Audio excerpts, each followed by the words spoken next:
So no, where I want to start today is I was fucking around on YouTube a little bit last night, and I was kind of like I put on like an Arch Enemy song or something, and I was kind of like half paying attention to it, not really. I was listening, but I was on my phone, and then it started playing a song from post Angela Gassow.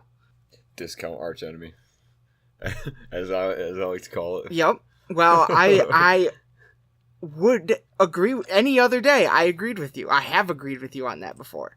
But it played one song and I kind of half listened to it, but I was like, I didn't hear any clean vocals in that. Oh, that's kind of cool. Maybe, all right. And then it proceeded to play 3 more post-Angela songs, not a clean vocal on any of it. I thought it was like 50% clean vocals. So I was like, what the fuck's going on here? So I looked, and I remembered that when Resolution by Lamb of God came out, on that Wikipedia page, it said this album features the first Lamb of God song ever with clean vocals.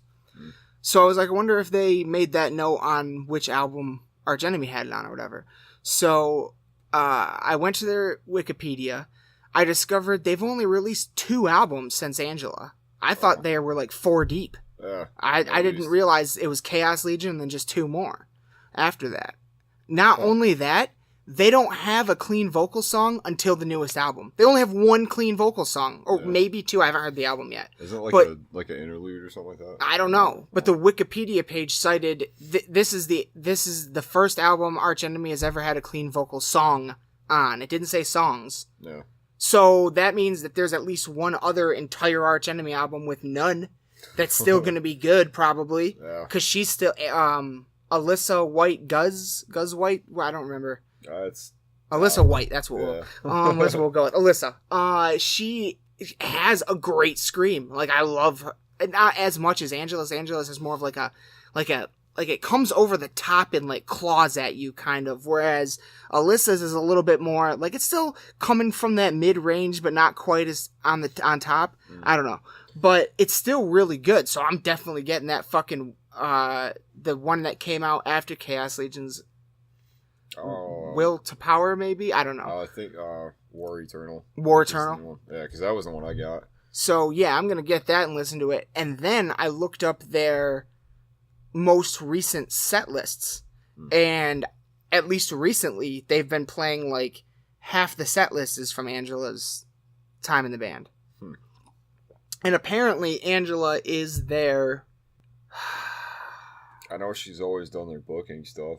She's a manager, but she's not the touring manager. Yeah.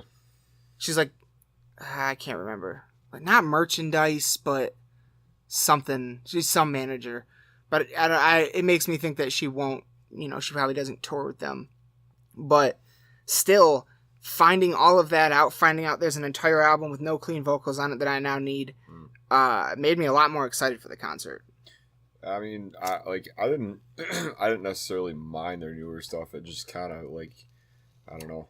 Maybe I should probably go back and re-listen to it because maybe I'm just kind of nostalgic about it. I'm going to now. You know what I mean? Like, I'm at least going to check out their first album with Alyssa. Yeah.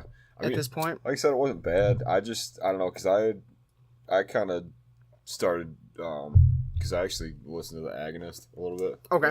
That's her. Yeah. Alyssa's old band. Yeah. Okay. And there was a mix of it, but it was like, I don't know, it just the cleans on it fit really well. I think. And there's a bunch of Agonist songs where she didn't have cleans too. Yeah. So. Yeah. Yeah, I've heard a couple of their songs, and I liked them. It's way more like thrashy. Not really thrashy, but like, I don't know, it was more like... Had like almost a groove. Yeah. Kind of groovy. Yeah. So I don't know, and then their new singer that they got for the Agonist is probably on par with... Who is it? Is it a girl or guy? I don't remember what her name is. I know it's a girl though. Oh, is it? Another female? Nice. Yeah. Dude, they seem like... Well, no. I guess, yeah, that's not true. I was going to say they seem to be able to do things that some of the guys can't, but then I remembered black metal. Yeah. And Skeleton Witch, whoever that original singer was, he is fucking killer. Chance. He can go all over the place. Yeah. Plus, just the way that he, like, he just enunciates certain things, and like his phrasing and stuff is so like just it fits really well with the song. Sometimes it just sounds really like evil. I don't know. I've always liked that. I thought of a good way to describe it too. I don't know if I'm it's like close enough to it or not, because I can tell it's kind of. It's they have the highs, but they're still guttural. Yeah. That's what it is. Yeah. Like, you can go high without being guttural, but that's what these ones are doing in particular, and that's so good. So good. So, yeah, I just thought that was interesting. Found that out last night. Figured I'd bring it up. There's a weird, like, as far as, like, I don't know, you could say that, like, female-fronted metal is, like, a whole other genre, and I don't really think that it is necessarily, like, subgenre, but I think that, like, I don't know, it's really, like, hit and miss with me, because, like, half the time it's, you know, you got, like, your old, like, OTEP, like really, I don't know, not like preachy, but like more like activist kind of like sounding lyrics or whatever, and then that, you know, you could say like, you know, Butcher Babies and stuff like that is kind of in line with it. But then you have like, you know, your Arch Enemy, and you know, there's another band that's called like Anomaly or something, or no, or I don't know. There's another one that's like straight death metal, like technical death metal or whatever, but it's like you couldn't tell. Interesting. Yeah, so it kind of like it there's no like middle ground. Like it's either really like, you know, like a mix of the two, or straight, you know. Well, I would say you could argue the same thing with that's fronted bands too. There's so much variation. Yeah. You know, you got things like Typo Negative, you know, it's kind of like OTEP. Yeah. But yeah. I mean, it doesn't. I don't think it should be. Here's the thing though, because it's always been. It's like I said in Headbanger's Journey, that wonderful woman that I don't know her name, but she's like an author, maybe anthropologist or something. But the older lady in all Sam Dunn's documentaries that, you know what I'm talking about. Well, she has a line in Headbanger's Journey where she says, "You could call it sexist, but you'd be missing something," and there's something to that, because it's never been exclusive.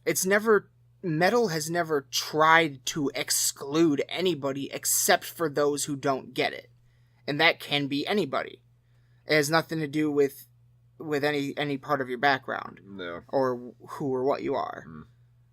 It's never been exclusive towards it, but it's always been aggressive.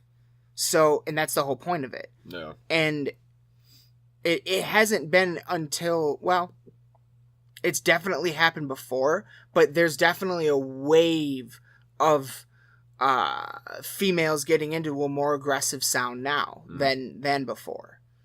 And I don't have anything against it. Honestly. No, it's like fucking, you know. Angela's better than anybody else. Yeah.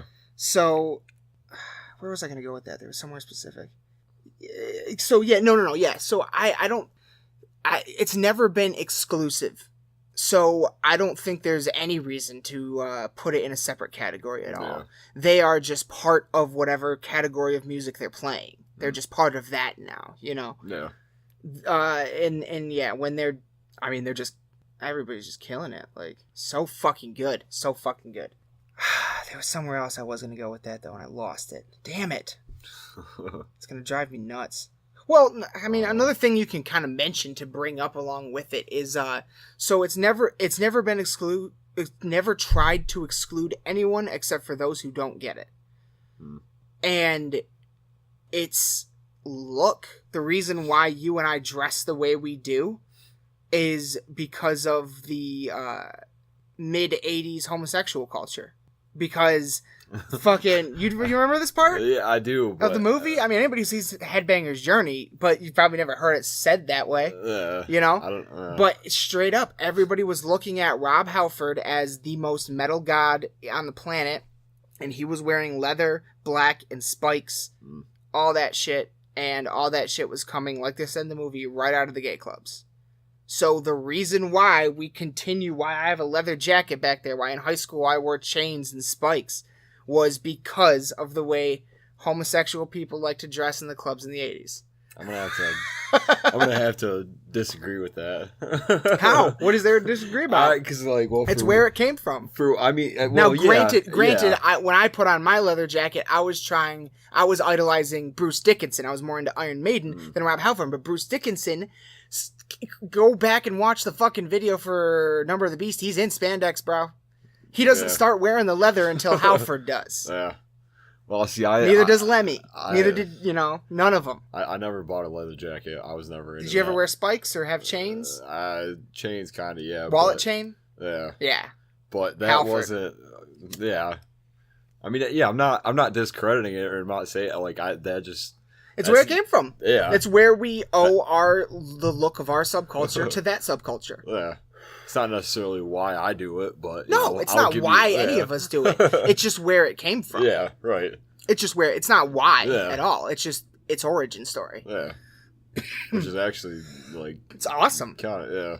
Because the one thing that heavy metal has always been was aggressive and for the outcasts, for the underrepresented, which is what the homosexual community has always been. Yeah. So it makes sense that something like that would come from another subculture that has been so marginalized and stuff like that. Because heavy metal is the angst of all of that, in a lot of ways. Some of it, most of it. Yeah. At least a lot of the early stuff, especially, like Iron Maiden and Judas Priest. Aren't they? Oh yeah, that's right. They're doing Deep Purple. That's right. Touring with Deep Purple. Yeah, get your ticket. I need to. That's gonna be a good one. Plus, that'll probably never happen again. Honestly. Fuck no. Fuck no, it'll never happen surprised again. It's even happening now. Yeah. No, it really blew my mind when they said we're going out with Deep Purple. Yeah. What? I didn't even know Deep Purple still toured. Yeah, Shit. I didn't either. I don't know if it's their first one for a while, but I haven't heard anything probably in a long time. Yeah. I haven't heard of them touring ever. I don't ever remember a thing like that. So that leads us into we're going to talk about real quick some things from our last episode, our first episode on album artwork. This is not an album artwork episode. We're still working on some research, but we did want to mention a couple things. First, we were talking about AC/DC on the family tree of new wave of British heavy metal. Well, and you know what drove me crazy, dude, when I was editing the episode? You said we were talking about how when they released their first album, and you were like, "Oh, Australia," and I said something about Parkway Drive. We were on it right there. We had it, and we still didn't. Okay, here's what we're talking about. AC/DC can't be in the new album family tree because they're not British. They're fucking Australian. Wow. How can they be part of the new wave of British heavy metal if they're not British? Maybe, nope. They were all Australian. Yeah. Bon Scott has a statue in Australia. Straight up. I think they have an AC/DC day. AC/DC is that country's, they love them, and who wouldn't? So yeah, I just wanted to, I thought of that almost, the next day after we recorded that, and I was like, oh my fucking God. I was just, what? But they're on that branch of the tree. When we looked it up, that's where they were. So we're not the only ones fucking this up. Somebody out there, let everybody know that AC/DC is not a British band. Why, how did they get lumped into that? I mean, they did, I think, maybe it's and here's another thing. Because on the last episode, I said I've always associated Cannibal Corpse with Florida. Well, they're from Buffalo, New York. They are not from Florida. They recorded their first handful of albums in Florida. Yeah. But they are not from Florida. Yeah. They were just, at the time, there was no, Buffalo had a death metal scene, but it wasn't as big as Florida's. The early 90s, people point to the Florida death metal scene. And Cannibal Corpse is the king of death metal, so they get associated with it. This is not the case. They are from Buffalo, New York. And I did want to make that correction. Because I just watched their fucking documentary and... It was so good. They're definitely from Buffalo. They owe everything to their fans in Buffalo. That base that they created there are crazy. the most hardcore motherfuckers on this earth. They're the best. That is the best kind of fan. Talking about people that would drive from hours just to But then after the show, go hang out with everybody. There's a party at Alex's house tonight. You know what I mean? Oh my god, so cool. So I did want to mention that It's also cool, like, because I don't know if we talked about that documentary specifically. no, because I hadn't seen it yet. Yeah, but like it was just kind of it's crazy to me how far promotion and like just like how with the internet and stuff, like it's pretty easy to like get in contact with people from around the world and stuff. But like back when they were starting and stuff, like he was talking about like the tape trading and like the sticker printing and that all that crazy stuff. Yep. And it's like it was so what's the word, not grassroots, but like no, yeah, that is yeah, a good way to describe it. Yeah, it was really like like they went down to the fucking printer and Yeah. printed off as many of the multicolored yeah, just like what I just got yesterday at the Parkway. That exact kind of flyer yeah, is all that started with them. I didn't know that. yeah. That really every concert you've ever gone to, you see the the flyer for the show you're at. It's like a like a 6x3-ish piece of paper. I don't know, something, and it's just got the show's poster basically. Yeah. And there's a million different of them on different color pieces of paper that like started with fucking Cannibal Corpse. I'm sure they weren't the first ones to do it, but I don't know, unless every band has done it. Maybe if every band's done it, then this isn't correct. But that's the only band I can point to and say they did it and they reached the highest, soared the highest off of it. You know what I mean? They did it right the whole time. Like, Yeah. so good. So good. And yeah, the tape trading, and that was something I was thinking about. Like, Such a different time. why don't we have a way to do that now? Well, because nobody uses everything's- CD players Well, anymore, right? yeah, and everything's digital. I Right. mean, you could say that like the peer-to-peer sharing, What is that? like your LimeWire back in the day, and, Right. Like your file sharing and Okay, stuff. But okay. like as far as like the tape trading and like Here's stuff like that, like Here's why. you know. Here's my thought. Here's how you bring it back in a way. Why isn't there a way for right now, you're sitting across from me, why can't I put an album on your phone right now from my phone wirelessly? Like a text message. Yeah, I mean, I don't know. Cool. I guess you could. How? Like, I don't know, because you can like like email and stuff, sell like MP3s and like shits people. Huh. You know what I mean? Well, I have an iPhone, so Yeah. I'd have to send you an iTunes file or something, right? I mean, it's still or would it MP3. convert to So MP? Yeah. yeah. I don't think you could do it It's in not- email. That doesn't make sense. There used to be there was like a messenger thing where you could send like song files to people. Yeah. You know. That's what we need. So if there was a way... It's because of streaming. I think that's like just disappearing. Yeah. You know, because nobody's really like it's not hard to find any, like $10 a month you can get anything you're looking for ever, and if you can't, then it's on YouTube. Right, but that's You know? not what I'm talking about. I'm Yeah. talking about Bogwraith. I'm talking about early Cannibal Corpse. I'm talking about Okay, in little terms of like bands. promotion and stuff. Not necessarily... Well, yeah, sure, I guess that's the word for it, but just being, that's how you do it. That's how you do it, dude. You fucking, dude, you print out 1,000,000 of those multicolored fucking flyers. On the flyer, put the little RFD QR code and have Huh. 5 songs attached to it. Goes right to your fucking phone. Here's a flyer and 5 songs. Just scan it real quick. Wow. Dude, we should do that.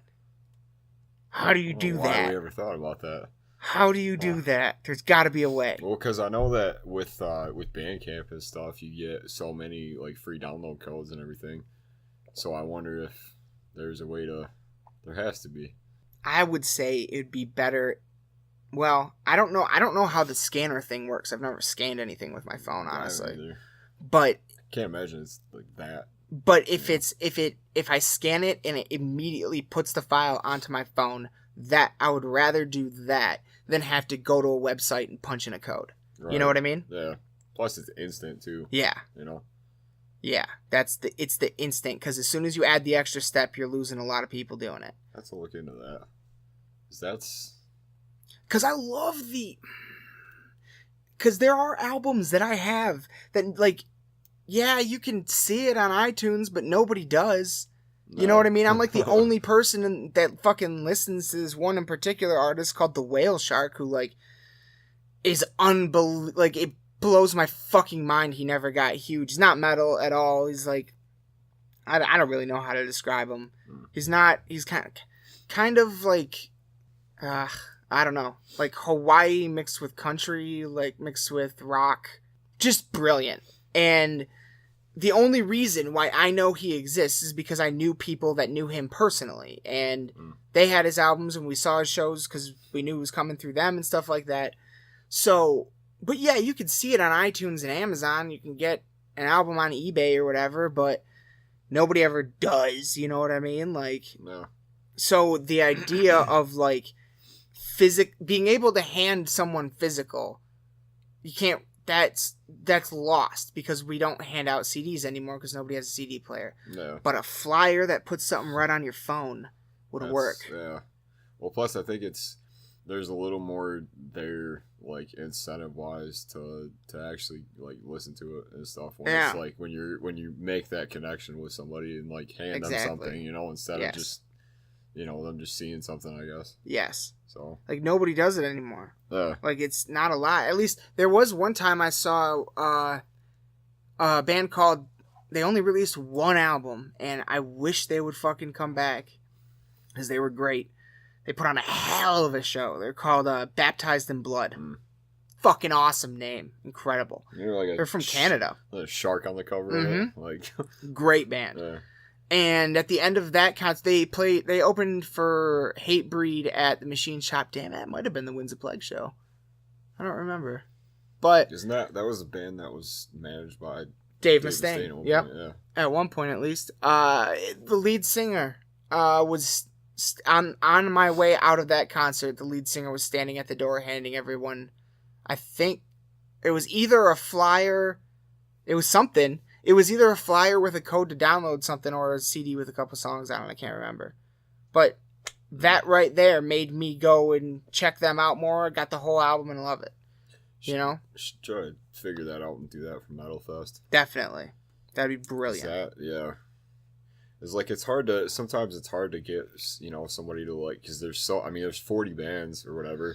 Especially at something like that. It's hard for, you know, to convince someone that, like, you know, to buy your stuff or whatever, but if they have, like, you convince them on stage is what you do. Well, yeah, that's the idea, really. Like, you know, but at the same time, like, you know, if somebody misses you or they're just kind of, like, looking around at stuff and, like, you know, they just, you know, and that's kind of why I think we were talking about doing, like, the sampler CDs, or, like, you know, because we had, I'm pretty sure we took, like, five or six songs from each of them and then put them on a CD and stuff. To try to, like, hand out to people, like, whenever we go to shows and stuff, or, you know. And I feel like this option might be cheaper. But at the same time, it's something like a Metal Fest. If there are people that still want a physical copy of something, that's where they are. Yeah. So it'd be good to have those too. So you want the digital download, or you want the copy? Yeah. Just ask them. Boom. That's sick. Yeah. All right. So on to the next thing. What was I gonna say? Oh yeah. So that's a good idea, but. Fuck, there was something I was going to say in reference to what we were talking about right before that, before Cannibal Corpse. I mean, I do have something I kind of want to talk about, but it's a little more, like, I don't know if we're kind of headed this direction or not, but just, I don't know, it's not necessarily, like, super personal or nothing, but it's just, like, something I've kind of been trying to work out, I guess. Yeah. So, like, alright, so what I'm trying to do is, because, alright, so we got... I don't know, it's been like half a month, so like 2 or 3 weeks since Alex left for Europe on that tour or whatever, and, like, you know, so we've all kind of been trying to figure out, like, all right, well, what can we do in, like, the meantime, or, like, you know, to sort of, like, you know, while everything is, you know, we're trying to get our live rigs and stuff, you know, all kind of put together and everything, and so it's been quite a lesson in patience, really. And so but not just that, but like, you know, we've all kind of been trying to figure out ways that like we can do things, you know, in, you know, kind of like outside of the band to kind of like push things a little bit, whether it be like, you know, like, you know, like Twitch streaming, you know, with people, like, you know, putting out that on our website that like, oh, we're streaming this, or like, you know, and so I decided like, all right, well, you know, I you know, I play drums for the band and everything, but like, what can I do to like, you know, push that forward, or to like, you know, kind of interact with people a little bit more. And I thought like, all right, so, you know, I kind of stepped back a little bit and started thinking about, well, what do some of the drummers and some of the musicians that I look up to, or like not really look up to, but like am inspired by, like, what do they do to kind of like, you know, brand themselves or whatever, or like, you know, and to connect with people more. And so I was thinking like, well, I usually like to see drum playthroughs and like, you know, like streaming, and I was thinking like, you know, I would live stream some like practice stuff or whatever, you know, or kind of like just to talk to people, like to, you know, to get them interested in, and like I'm still trying to work out all the little things and like the details and stuff, because I was working on, and the reason I bring this up is because I was trying to do a playthrough of Omen last night, video wise, recording wise, and kind of like, it's weird because, well, for one, I've never actually done this before, so I'm still trying to figure out what works and what doesn't, kind of like, you know, the formula for everything. But like, has there ever been something that you've done that, like, because I know we've talked a lot about, you know, like flow state and like, you know, that sort of like those times where you just feel like super in tune with everything. But like, has there ever been something that you've done that like you're really good at 90% of the time, but that other 10% you're just like, you know, there's like days where you're just off? And you just like, I mean, I know it's like a human trait or whatever, but you know, like it's well, flow state isn't automatic, because it's more fluid. You need there seems to be almost a state of mind you need to be in it, because you have to have the willingness along with the ability. Right. So there are some days where maybe you're not as willing to do something, you know, for whatever million different reasons. Sure. Yeah, I've like especially if I, like, a couple weeks ago or months ago, whatever, I was trying to get like just crazy good at this one game online. And you know, I'd sit there and play for an hour, and the first chunk of games would always go way better than the last chunk. You know? Yeah. So it's weird. It seems like it should be the opposite of that. And usually it went that way. 'Cause, you know, and I think that, you know, okay, so maybe if there's any kind of and I think there's a lot of flow state going on in video games, because you lose, time flies by when you're playing them, you know? Right. So, and that's one of the things that happens in flow state. So, I guess, well, I don't know, I was like, I was kind of more talking about that just to like kind of give like a reference, whatever, for like, you know, when you feel like, I don't know, I mean, it's hard when, you know, I mean, it might just be just how I am about certain things, because I feel like whenever I try to do something creative, or like, you know, something that I'm like super passionate about, and it just doesn't end up quite working out the way that I had pictured it, like, or, you know, maybe because like last night, like, I don't know, I felt like I was just like trying too hard with it, because I had like the image of what I had wanted to do in my head, but it just wasn't like coming out like that and stuff. What specifically about the image wasn't coming out? Just, all right, so I don't know. I tend to watch a lot of like playthrough stuff from other drummers that, like I said, that I like. All right, so like Matt Halpern from Periphery, or like Mike Portnoy from Dream Theater, or even like Joey Jordison. Just like not necessarily trying to replicate that, but trying to take like what they've done and kind of like do that same sort of thing, and like but throw my own like personal spin on it and stuff, and kind of like. It's just to, and I don't know, like it just, I just like, even like watching back on it, and I guess like this is kind of my point is like, I feel like it's important to have those kind of problems, like, to, on like days when, you're just like not feeling it. Yeah. And like any other time, it's like awesome. Yeah. And you're like, crushing it or whatever, and like everything is lining up perfectly. And then all of a sudden you have those days where it's like, you get knocked down a couple of notches and stuff because it's not quite, or like, you just like, cause like I was watching it back and like, it's fine, like video wise or whatever. And like, I don't know, I'm sure if somebody else watched it, they'd, they might think differently. Cause like, what I was feeling when it was happening doesn't necessarily come across in the video. Right. Or like in the sound, but like, and I feel like for one, I'm definitely my own worst critic as far as that sort of thing. And probably, creatively you want to, I always try to, I just like, you want it to be as good as it can be, and when it's not, it just feels like you're just kind of like off or whatever. But it kind of makes me appreciate the times when it does happen, and but it also is, I just have a lot to learn, and it kind of makes me realize that I've still got quite a bit to go still. I don't know if that makes any sense. Like I feel like I my point is, I guess, like, I don't know, I feel like it's important to have those days, because it kind of like, as good as things go, you can always progress and get better, and it's never going to be exactly 100% every time. And it's kind of like the Rush documentary I watched last night, when the drummer from Rush, was at that point in time already regarded as one of the best drummers on the planet, went and got lessons from one of the guys he regarded as one of the best on the planet. You know what I mean? So right there is a perfect example of it, sort of. Yeah, there's always room to grow, for sure.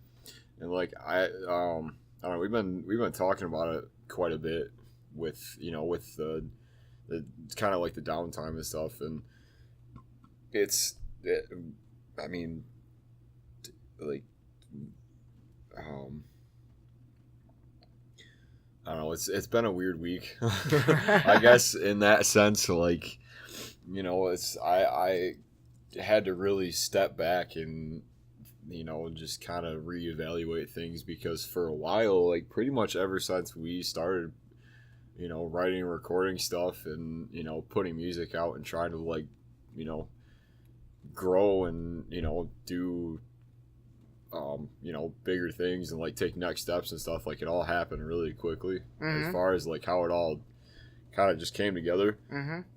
And now we're kind of at a point where you're taking your first breather, almost, and it's weird. Like it's like I like the first the full length came out and everything, and we're still getting a lot of like reception from it and stuff. It's got almost like 20,000 streams on it. Holy shit. Yeah. Holy shit. Yeah. So it's that's huge. Yeah. Yeah, like on I'm pretty sure it's on our Spotify or whatever. Awesome. So that's cool. And it kind of, especially last night, I was just feeling kind of like down about stuff, and I'm pretty sure I think it was like a Joe Rogan episode. He was talking to somebody, and he was saying, I don't know, he was like an MMA fighter, and he was talking about how you need to have like this highlight reel going in your head of like 10 things or like 5 things that you've accomplished, that when you get in this sort of state, or when you start feeling like this, you can kind of like pull it back. Oh, you know what I'm saying?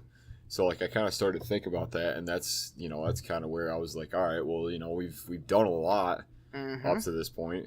It's more than I think any of us have could really even yeah. And now it's for one reason or another we're just kind of like stepping back and kind of Well, one of your members is off gallivanting and yeah, that's awesome, dude. He's like sending us it's awesome. It is great. Posting pictures and his Instagram, Wormhole's Instagram, and the headliner. Who's the headliner? Starts with a V. Volvodanya. Yeah. Their Instagram. All three of them are great right now. It's fantastic. Definitely check those out. What's your singer's Instagram? Alex Bogwraith or something? Alexander the Wraith, I think. Alexander the Wraith. Which is also a great name. Yeah. He needs a mask. You guys really need to turn that into a mascot. That's perfect. So yeah, like I don't know, it's been quite a a bit of a kind of a learning curve, like it's hard. Sometimes it's hard to not beat yourself up about it, and to kind of like feel like you're not really, like things aren't really happening like you imagine they would, but at the same time, like it's like things like this just take time. And I think that, I mean, like you said, you guys were kind of like on a momentum train. Yeah. And so during that time, you never really had a need to do anything else. And now that momentum train is taking its first small pit stop, it kind of feels like there's something lacking. Yeah. And I would say that you're onto something with the videos and stuff, and even especially with I think you should definitely do some live Twitch streaming, or maybe just live YouTube streaming, just so that way you can upload the video immediately after and leave it there. Yeah. But I was thinking, and I'm probably going to do this, well, I don't know, like you said, I still got to kind of figure out like the whole format of it or whatever, because I know I was watching Matt, I think his name's like, I don't know, the guitar player from Trivium. Okay. Heafy. Matt Heafy or Heffy or whatever his last name is. I don't know. We're bad with names here. Yeah. South Point. But yeah, so he does a Twitch stream where he just like talks to people and like, like they'll just send it like, oh, what's this riff or how do you play this or whatever. And that kind of got me thinking like, there's like we have a pretty good size like for how far, like what all we've done, like we have a pretty decent following as far as like online and stuff. And it's like, admittedly I don't know, I'm pretty introverted most of the time, and it's taken a lot for me to kind of break out of that, and I'm still trying, because like I don't know, that's just kind of how I've always been and stuff, but like you're a metalhead. That should explain it all. And like I want to try to just reach out to more people, to more of an audience that actually are interested in drums and music and stuff, and because I can learn a lot from doing it like that too. Absolutely. And I think that's what I was just gonna say. You should do live stream stuff. Sit there and play some bog race stuff until people start watching or whatever, and then take requests just on the fucking fly. Yeah. Then all of a sudden you're able to just bust shit out whenever you want. It's practice for you, entertainment for them. Yeah. And it's an audience. You're still playing. You are practicing playing in front of an audience. Like there are people playing these stupid fucking video games that have 20,000 people watching a night. Yeah. Imagine playing to a crowd of 20,000. Yeah. You could do that from your room, literally. Yeah. Not as fun, but still, it's there. You could do it, and it gets you that it gets you. It'll, anytime you can practice in as close to a live situation as possible, it's better. No. I would imagine. So yeah, I think there's definitely, that's a smart thing. I think there's definitely a lot that you could do with that. Like we're all kind of trying to do that as far as, like doing things outside of just, pushing the band and stuff to kind of. Well, I would be doing these other things to push the band. Well, yeah, I said that wrong. Backwards. That was more what I meant. Yeah. But not. But at the same time, it's like I'm doing this to push the band, but there's also a lot that I'm doing about it for just me too, kind of a thing. So it's not just a band thing necessarily, but It's almost like just starting a secondary platform for the band. And each of you doing it makes 5 more platforms. Yeah. Because I find that I like bands more, and especially like certain musicians more that, you know, kind of go out of their way to do things like this, because it show, you know, that like it's kind of a cool place in the universe, really. To, you know, because like we've put out a couple of, you know, like just finished full length or whatever, and a lot of people listening to it and stuff, and it's like, I don't know, if I were a fan of it, and like, you know, I'd be, you know, seeking it out. Yeah, yeah, because like that's what I do too. More like, because the Matt Halpern from Periphery does that a lot. Nice. Like he live streams and does certain things as far as like, you know, teaching drums, and you know, I just found it really, because I'm kind of rambling here, because like I don't know, I'm just trying to collect my thoughts or whatever. But yeah, so like I guess what kind of really started, you know, the whole thought process behind it was I was listening to I think it's like a URM podcast. Okay. The Ultimate Recording Machine podcast. That he was on, and he was talking about I didn't know that he did this he founded this Band Happy thing that was like, it was a way that you could like teach lessons on the road. Oh, and do that sort of thing and stuff. And he was talking about how, you know, he always enjoyed teaching drums and teaching people how to like play and such, just because it, you know, he saw like how much enjoyment, you know, they got out of it, and it, you know, it's something that not many people can do very efficiently. As far as like, I mean, you know, so yeah, I don't know, I just kind of like took that concept, and I was like, well, you know, what can I do outside of, you know, band stuff to sort of learn for myself, but also teach other people that are interested. I mean, I've kind of been throwing I mean, you know this, I've been throwing around the idea about teaching quite a bit. Yeah, for a while now. Yeah, I haven't really talked about it or anything, because I'm still trying to figure out the best way to go about it, and I think it's the live streaming, yeah. Twitch and YouTube. Yeah. I think if there's a way to do it both at the same time, that would be ideal. I don't know if there is or not. Maybe you just need 2 cameras, who knows. Yeah. But yeah, I think that's definitely a great way to go. And yeah, just everything about that sounds good. There's no negatives to it. Yeah. And I don't see any negatives to that. So if all it can do is help, why the fuck not give it a try? Right. So I don't know. I was just it gives you more things to post about and talk about, like on, you know, Facebook and Instagram and everything, on the band's pages, and it's just more content. Right. It's just more content. The more content you create, the better. Yeah. So there it is. I think, yeah, whenever you have you know what you should do? Do you guys have a Bog Wraith Twitch channel?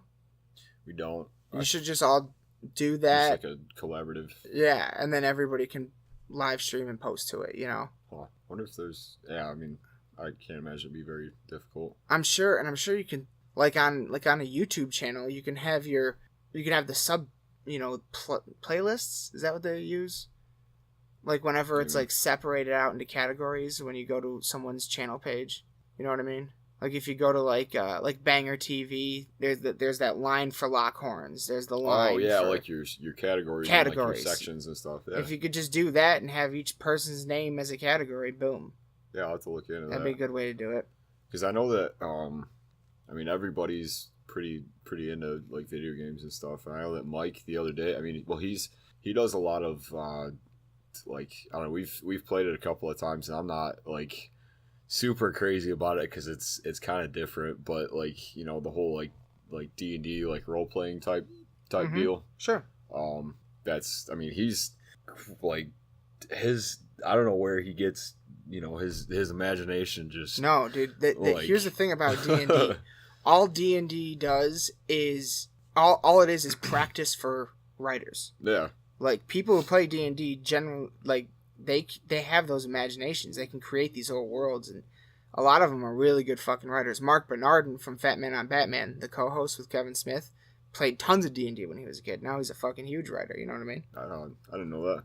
But yeah, so he I think he's trying to stream that either tonight. That'd be awesome. Or like sometime this weekend or whatever. And really? I think he was talking about on this post. He said something about, you know, if you joined or viewed or whatever, then chance to like win our whole like discography or whatever. Holy shit! Yeah, that's brilliant. Yeah. Well, and Chase is also really into like video games and stuff, and I think he's trying to do a Twitch channel. Well, we'll post about that for sure. Pay attention to the Facebook and Instagram. We'll post it. Well, as soon as you see them do anything about it, send me the post, and I'll post it on Lost in the Dark's page. Yeah. For them, even though we don't have a lot of followers, but hey, something. Gotta start somewhere, and we're still, considering. Yeah, I think we're having fun. We got 20 episodes. Almost, yeah. Somehow. It'll damn near. This is 19 right now that we're recording. Yeah. So this weekend will make 20. Yeah, tomorrow will be. And then because Julian is trying to get up Marshland, the whole studio thing. He's got a website up. Oh, for that. Really? Yeah. Nice. Yeah, the website and the Facebook with all the rates and everything, and it's really well like put together. So yeah, I guess if you're a band in the Lansing area or just a musician in general, like he's really trying to. Wait, he's opening up for people to come rent space and record? Yeah. So. What? Yeah. So the live room, the big like drum room that we have. That's a practice space a lot of times, but he's done like that's where everything was recorded at. Wow. As far as like Omen and stuff. And so yeah, he's trying to, pretty much open the business from their house. Fucking genius. Yeah. Well, send me the link to that, and I'll put it in the link in the description to this episode. That's fucking sick. Yeah. That's awesome. So I mean, like I said, it's been a little bit of a breather from the bog race stuff, but it's still happening. Yeah, absolutely. Everybody's got you're stuff outside of it. Right now, you're gaining a shit ton of fans in Europe too. Yeah, that's happening. So yeah, that's awesome. So we've been just a lot of stuff happening right now for that's everybody. Cool. That's cool. So and whenever you get more stuff on the information on the channels, let me know, and we'll make posts about it and talk about it, and I'll watch that shit. Absolutely. Yeah. I don't have Twitch. I should get Twitch, but I watch on YouTube.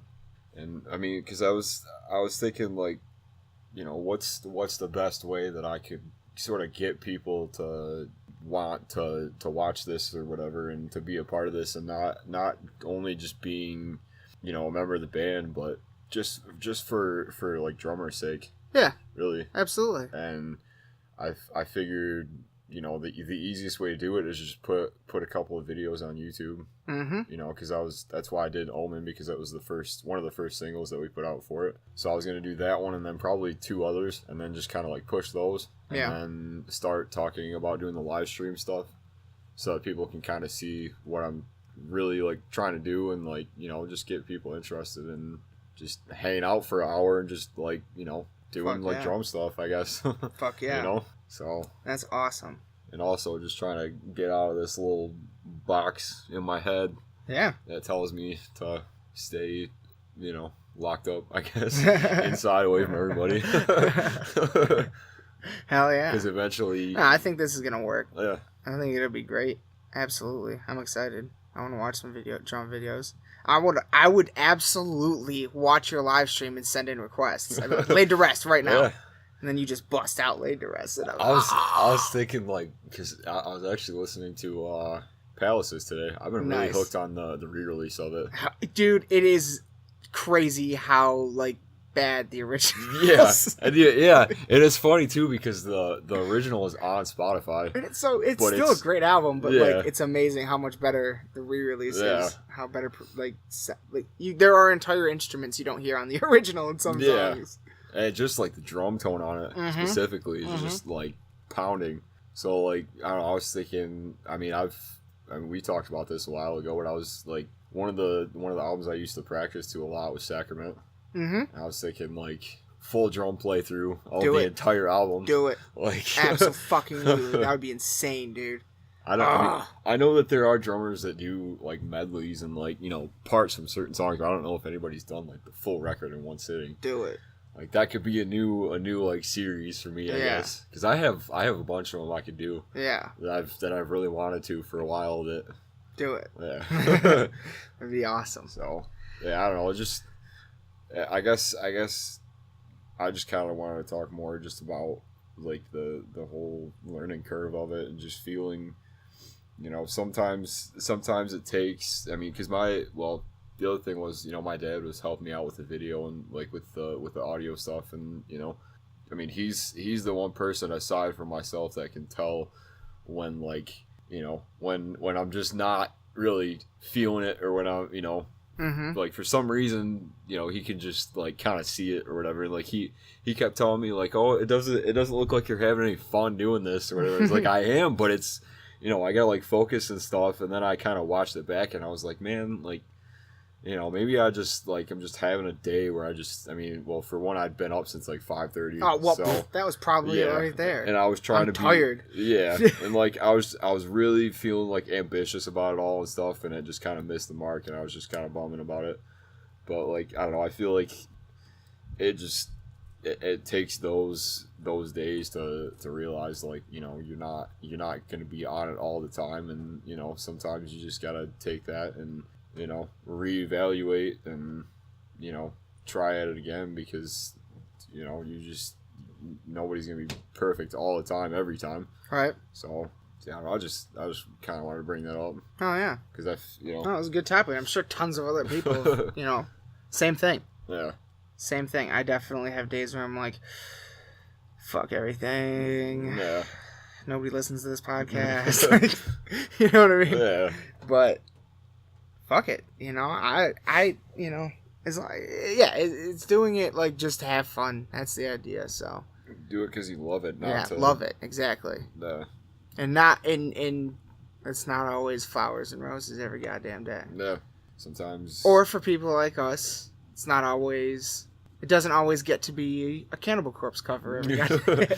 Sometimes it looks like melted crayon on a sheet of white paper. Yep. Melted brown crayon. Yeah. Hell yeah. All right. I like it. Is there anything else you wanted to bring up with that? I had something, but I lost it. Well, if you remember it, shout it out. But what, so the next thing, I guess that whole part was sort of part of the intro. The next thing I kind of wanted to just touch on, though, for real quick, from last week. We did Cannibal Corpse from Buffalo, New York, not Florida. AC/DC's not New Album because they're not British. I said the Arch Enemy thing. Alright, I'll do this real quick. You asked me who did the cover for Book of Souls. Oh, yeah. And it really pissed me off that I didn't have it written down. So I wanted to make sure I mentioned it. And when I looked into it, I found more than I was anticipating. And there's some pretty cool shit here. So Book of Souls, Iron Maiden's most recent album. And we talked last time, and it's got like the Mayan theme. And we talked last time about how when you look at the cover and everything, all the hieroglyphs and stuff are actual, like, legit. If you translated them, they actually mean stuff, you know. They got a translator to do it all. The cover was done by an artist named Mark Wilkinson from England. He's illustrator and known for detailed surrealistic covers. So surrealism, like we talked a lot about. His work includes, he did a couple comics, including Judge Dredd and Judge Anderson. I don't know. Yeah, it just says Judge Anderson, Voyage of the Seeker, with Alan Grant in Judge Dredd magazine. Oh, and he did a bunch of Judge Dredd magazines. All right. So he did Judge Dredd, so he's really known for that. He's done a ton of album covers. He's done covers for a band called Marillion, which I've never heard of, so I don't know if they're metal or not. Fish album covers. Ska band. But more importantly to us, he did Iron Maiden. He did the cover for Live at Donington, Best of the B-Sides, a 2002 compilation, and the Book of Souls. Also, his work with Judas Priest includes Ram It Down, Painkiller, Jugulator, Angel of Retribution, Nostradamus, and Redeemer of Souls. That Painkiller, like, so that like line, that all that cover art that, you know, we know from the recent albums, and especially Painkiller, like that crazy fucking shit, is the guy that also did fucking Book of Souls. Huh. Same artist. That's kind of because it did look like the art style looked really familiar to me when I first saw it. For some reason, like I don't know. That's why. He was did a lot of Judas Priest stuff, which is fucking awesome. So that was really cool. I wanted to mention that because I forgot to write that down last time. But the last thing I wanted to mention from last time, what is the name of the Cannibal Corpse documentary? Centuries of Torment. Centuries of Torment. People, you need to watch this shit. It's basic. I mean, you could almost call it a death metal documentary, just centering around Cannibal Corpse. But no, it is a Cannibal Corpse documentary. But you know, there's a lot of the history of death metal in it too. But more importantly, it's just brilliant. It's great. It's long, and it fucking, you know, it's one of those ones that makes you fall deeper in love with the band. I'm pretty sure the whole thing is like 6 or 8 hours. Yeah, it's huge. Well, if you include the live performances. Because I found I think like the second or third one, I think it's called like bonus cuts or something. Yeah, like bonus bits or whatever. It's like it's like an hour and a half of just extra stuff, which I haven't seen yet. But yeah, I need to watch that still. However, the main thing I wanted to talk about, because I found the information that I didn't find last time. We talked about their cover artist focused on Vince Locke, and I kept calling him Lockie. I feel like a dick because now after I watched that episode or that documentary, I know how it's pronounced. But his name is Vincent Locke, from Michigan, and I said that last time. But what I didn't know was how he came like in contact with Cannibal Corpse to begin with. I didn't know that origin story. So, they do go into it in the documentary. Members of the band were into comics. So members of the band were into Vince Locke's comics, the zombie comics that he did, which I thought I had the name of them written down, but I guess not. Damn it. Anyway, he was in. They apparently Vince Locke's comics had a pretty big like underground following. They were like pretty like well known and passed around, and some of the guys in Cannibal Corpse saw him and liked it a lot, and they needed a cover. So Chris Barnes, the lead singer at the time of Cannibal Corpse, dials information 0 and says, "Get me Vince Locke's number." It's a different time. Just cold calls him out of nowhere. Yeah. In the most badass way. And they talk for a few minutes. Like they said, Chris kind of tells them what they're trying to do and sends them, you know, the title of the album and some song titles and stuff like that. And the thing that Vince Locke sent back to Cannibal Corpse was what we know now today as the cover of Eaten Back to Life. Like, so fucking off a cold call. Yeah. Like, all that artwork. Yeah. Oh, man. That really blew my mind. So, that's really cool. So, yeah, I was almost right, though, in my guess. My guess was that somebody from Metal Blade had seen his work, but it was the band. God damn it. They pulled that shit off. They knew what they were doing. Great documentary. Yeah, that one, I actually kind of forgot about that one for a little, you know, because there's quite a few of them out. Not on Cannibal Corpse. Yeah. Not a lot on them at all. So yeah, I think that's everything I wanted to mention from last week. No, it's not. What else do I want to mention? That he actually ended up liking the oh yeah, he liked our post. Yeah.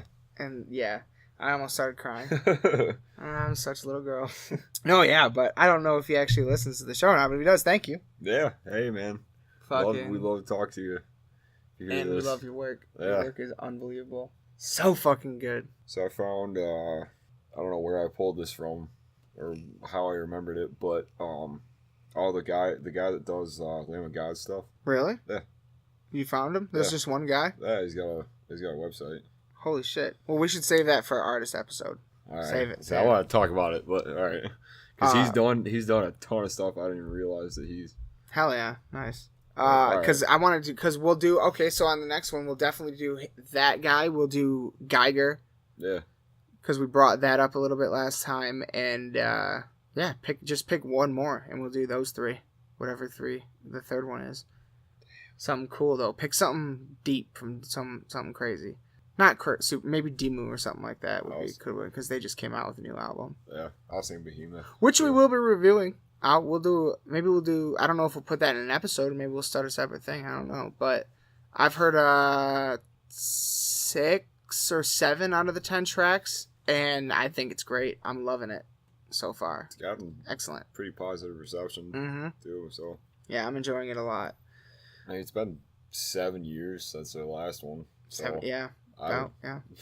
I would hope that it's nothing short of gigantic. It's pretty big. Which it is. And I'm excited to see Oh yeah, and another thing I wanted to say real quick was last time I kept referencing Metal Injection podcast. I was wrong. I think that was all Metal Sucks podcast.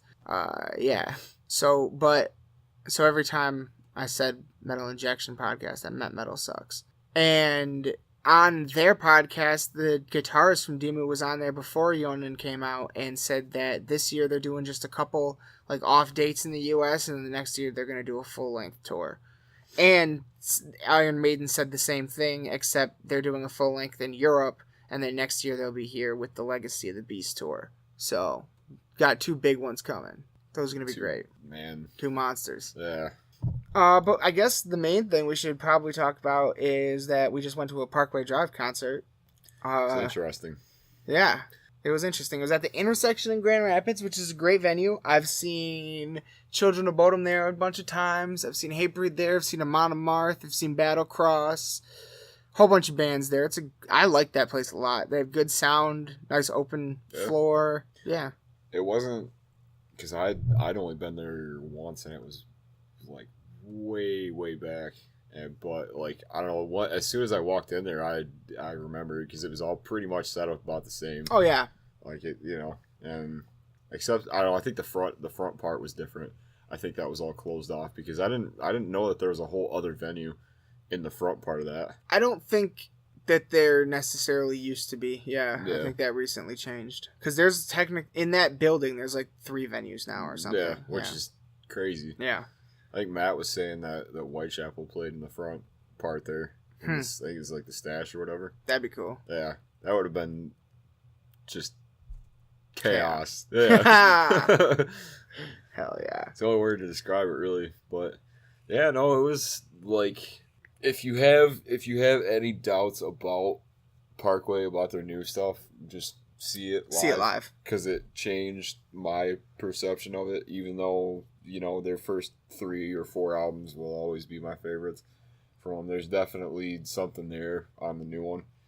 Yeah, live, it translated a lot better. Yeah. It wasn't, I don't know how to describe it, really. On the album, at least when I just, heard the singles when they first came out or whatever, they didn't feel as heavy. But live, they felt just as heavy as everything else. Yeah. So he doesn't change his voice as much as I thought he would. Because on the new stuff, at least the couple songs I heard, he doesn't really use the same vocal range. But live he was. So there's a lot more emotion to it. I noticed as far as the newer songs. There's a lot more like I don't know. Yeah, I don't know. Like I said, it just translates over super well. From a band standpoint, from a perspective of actually like having to play these songs or whatever, like I can imagine after what, like 10, how long have they been a band? Like not 15 years, that's a little long. I think at least like 10, maybe 10 years. A little bit longer than that probably, but yeah. But I can imagine after a certain amount of time, being in the same band and stuff, wanting to change it up and everything. Absolutely. And it's not like they're using clean vocals, right? Yeah. Well, I don't know. Like, they kind of are, but it's not, like, traditional, like, singing. It's more like talking, like that. Yeah. Yeah. I don't really know how to describe it. But even that isn't... I mean, yeah, I guess you could call that clean vocals, sort of. I think it fits. Yeah. It makes sense that, it's not, like, gutturals and, like, crazy stuff right. like it used to be. But he still does that. Yeah. And that's the other thing I was thinking was he's one of the few vocalists that I can think of that like just hits every mark as far as like just the aggression and the intensity of more so live than on their albums. Like and it sounds pretty identical. Yeah. Just more, I guess. Yeah. Fuller almost. Yeah, he's crazy good at that. Like, we were standing over on the side there, and it was almost like, the whole, just, plus, like, well, I guess it kind of goes into this, but like the sing along stuff that they do is really like.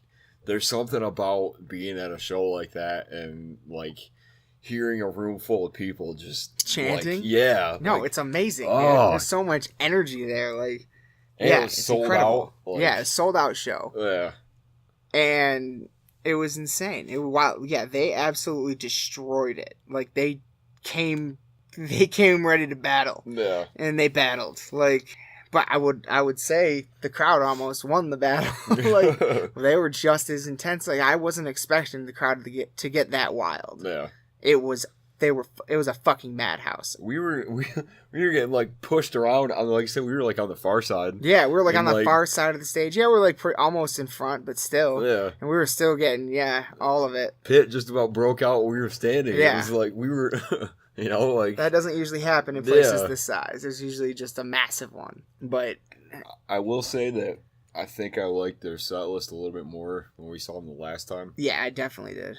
But it was nice to hear some, like you said, some of the newer stuff because I had listened to it a couple of times and like before he went and everything, and I don't know, I was like.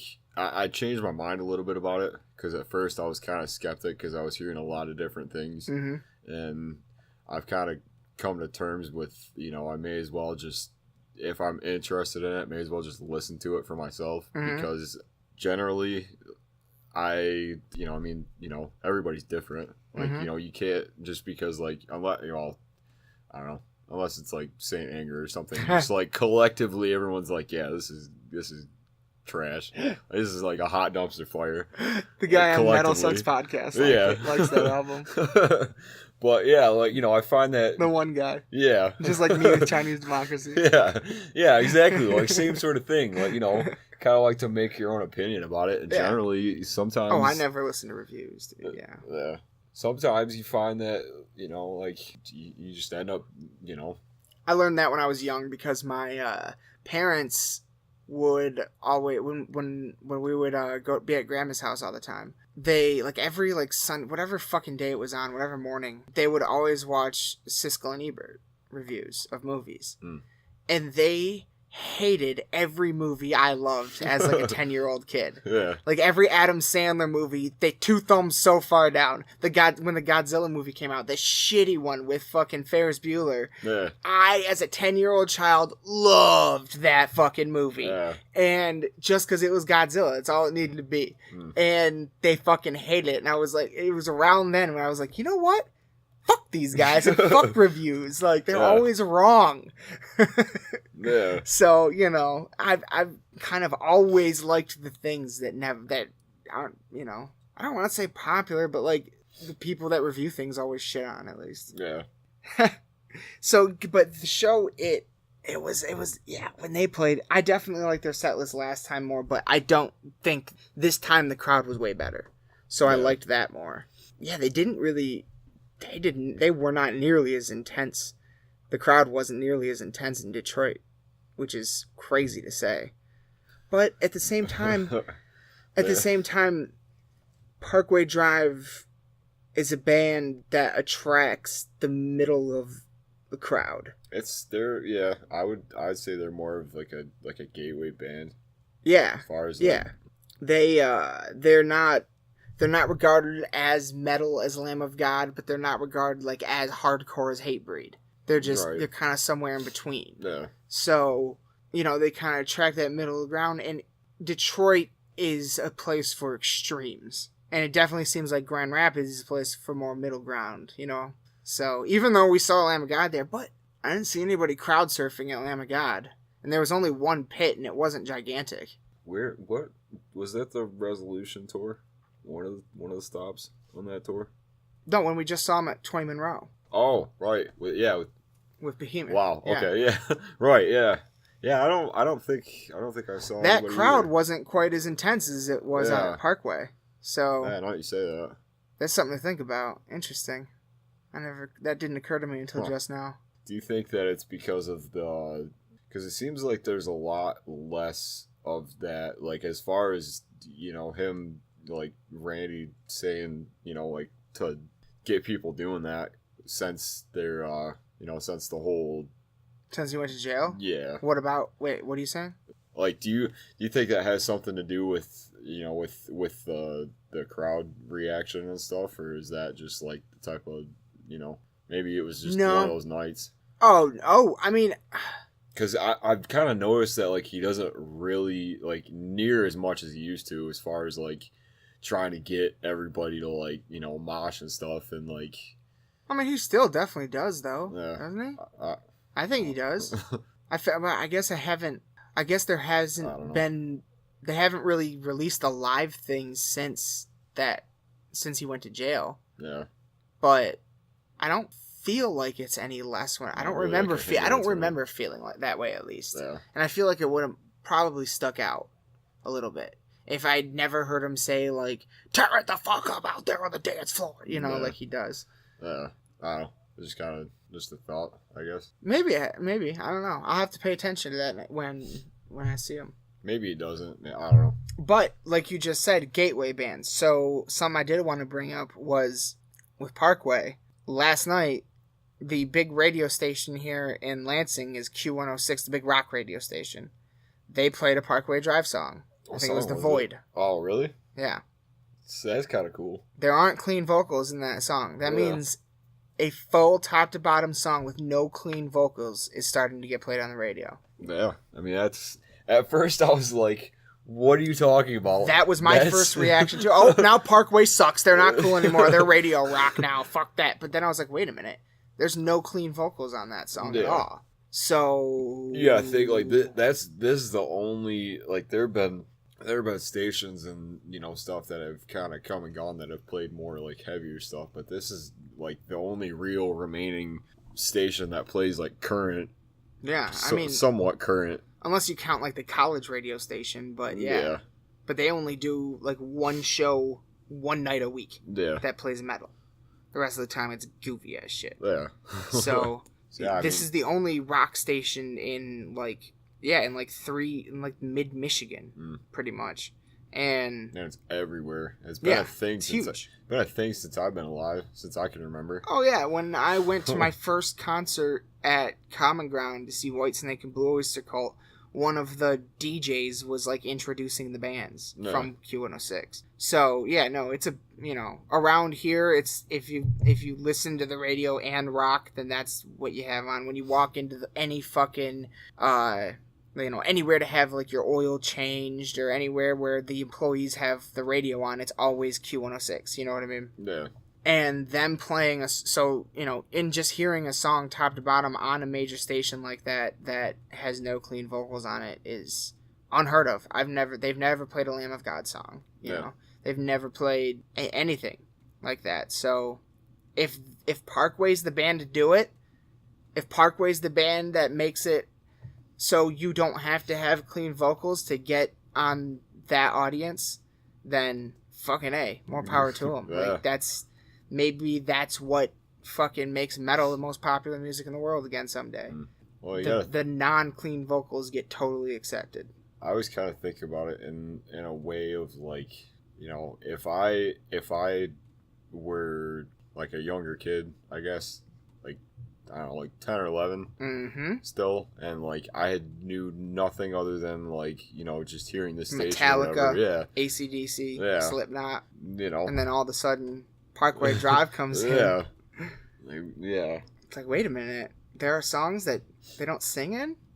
Yeah. Or the like whole having thing's just intense? Having that like, what is like, like how we were talking about, that curiosity about it and stuff. Like if that's awesome. And that's just more metalheads in the making. Yeah. As far as I'm concerned.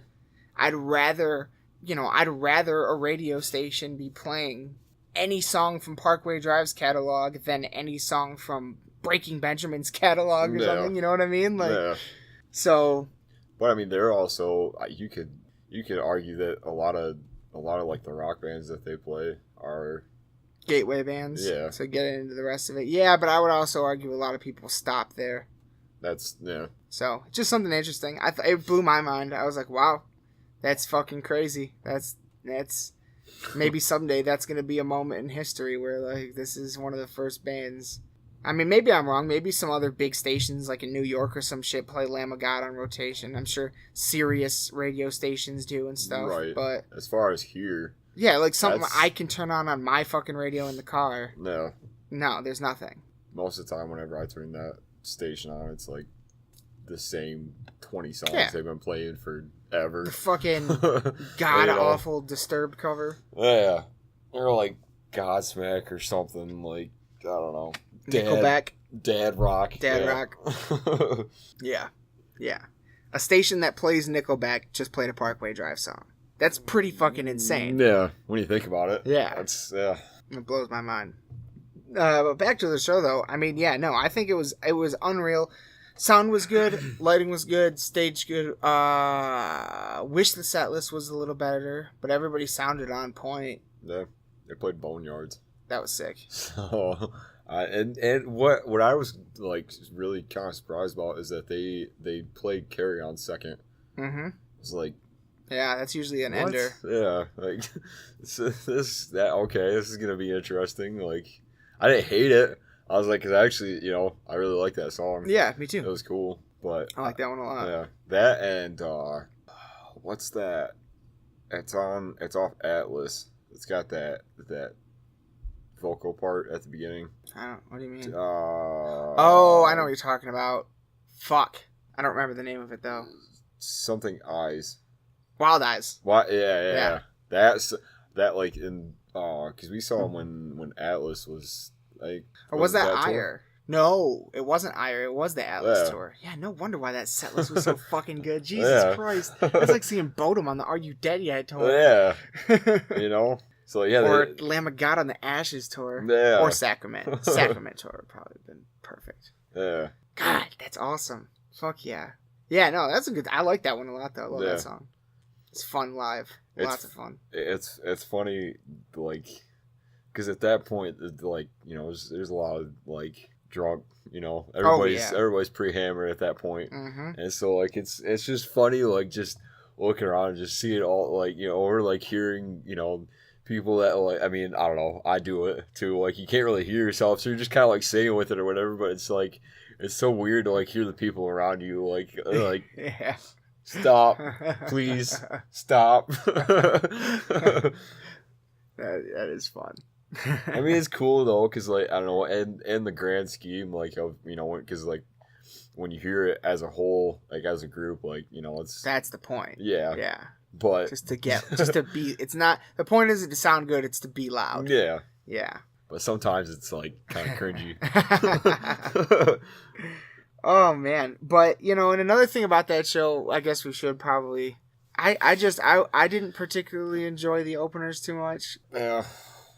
I don't remember their names. It was Bad Omens and Stick to Your Guns. Yeah, I didn't necessarily think that they were like bad. I just didn't like it. No. See, I don't know, because I was more into Bad Omens than I was Stick to Your Guns. Okay. Mostly because I heard like the first song or the song that they started with was a big single, and I actually really I like that song. Okay. And then I don't remember what it was called.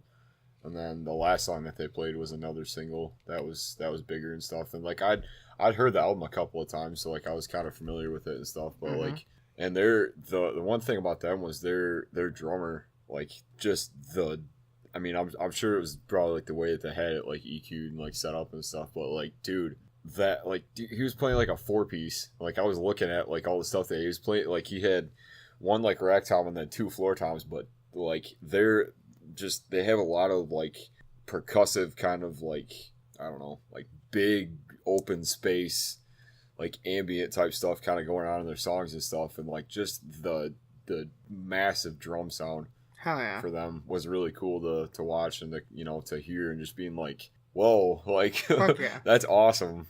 That's awesome. That is awesome. Hell yeah. And I don't know, I'm a nerd about that stuff. I'm like a fan of because like it wasn't like super complex sounding drum parts or whatever. Some of it was really like it was more to kind of like push the song forward and stuff and to kind of add to it. So yeah, they were halfway decent, I think, live. I kind of like them on the album a little bit more. But yeah, Stick to Your Guns kind of like I don't know.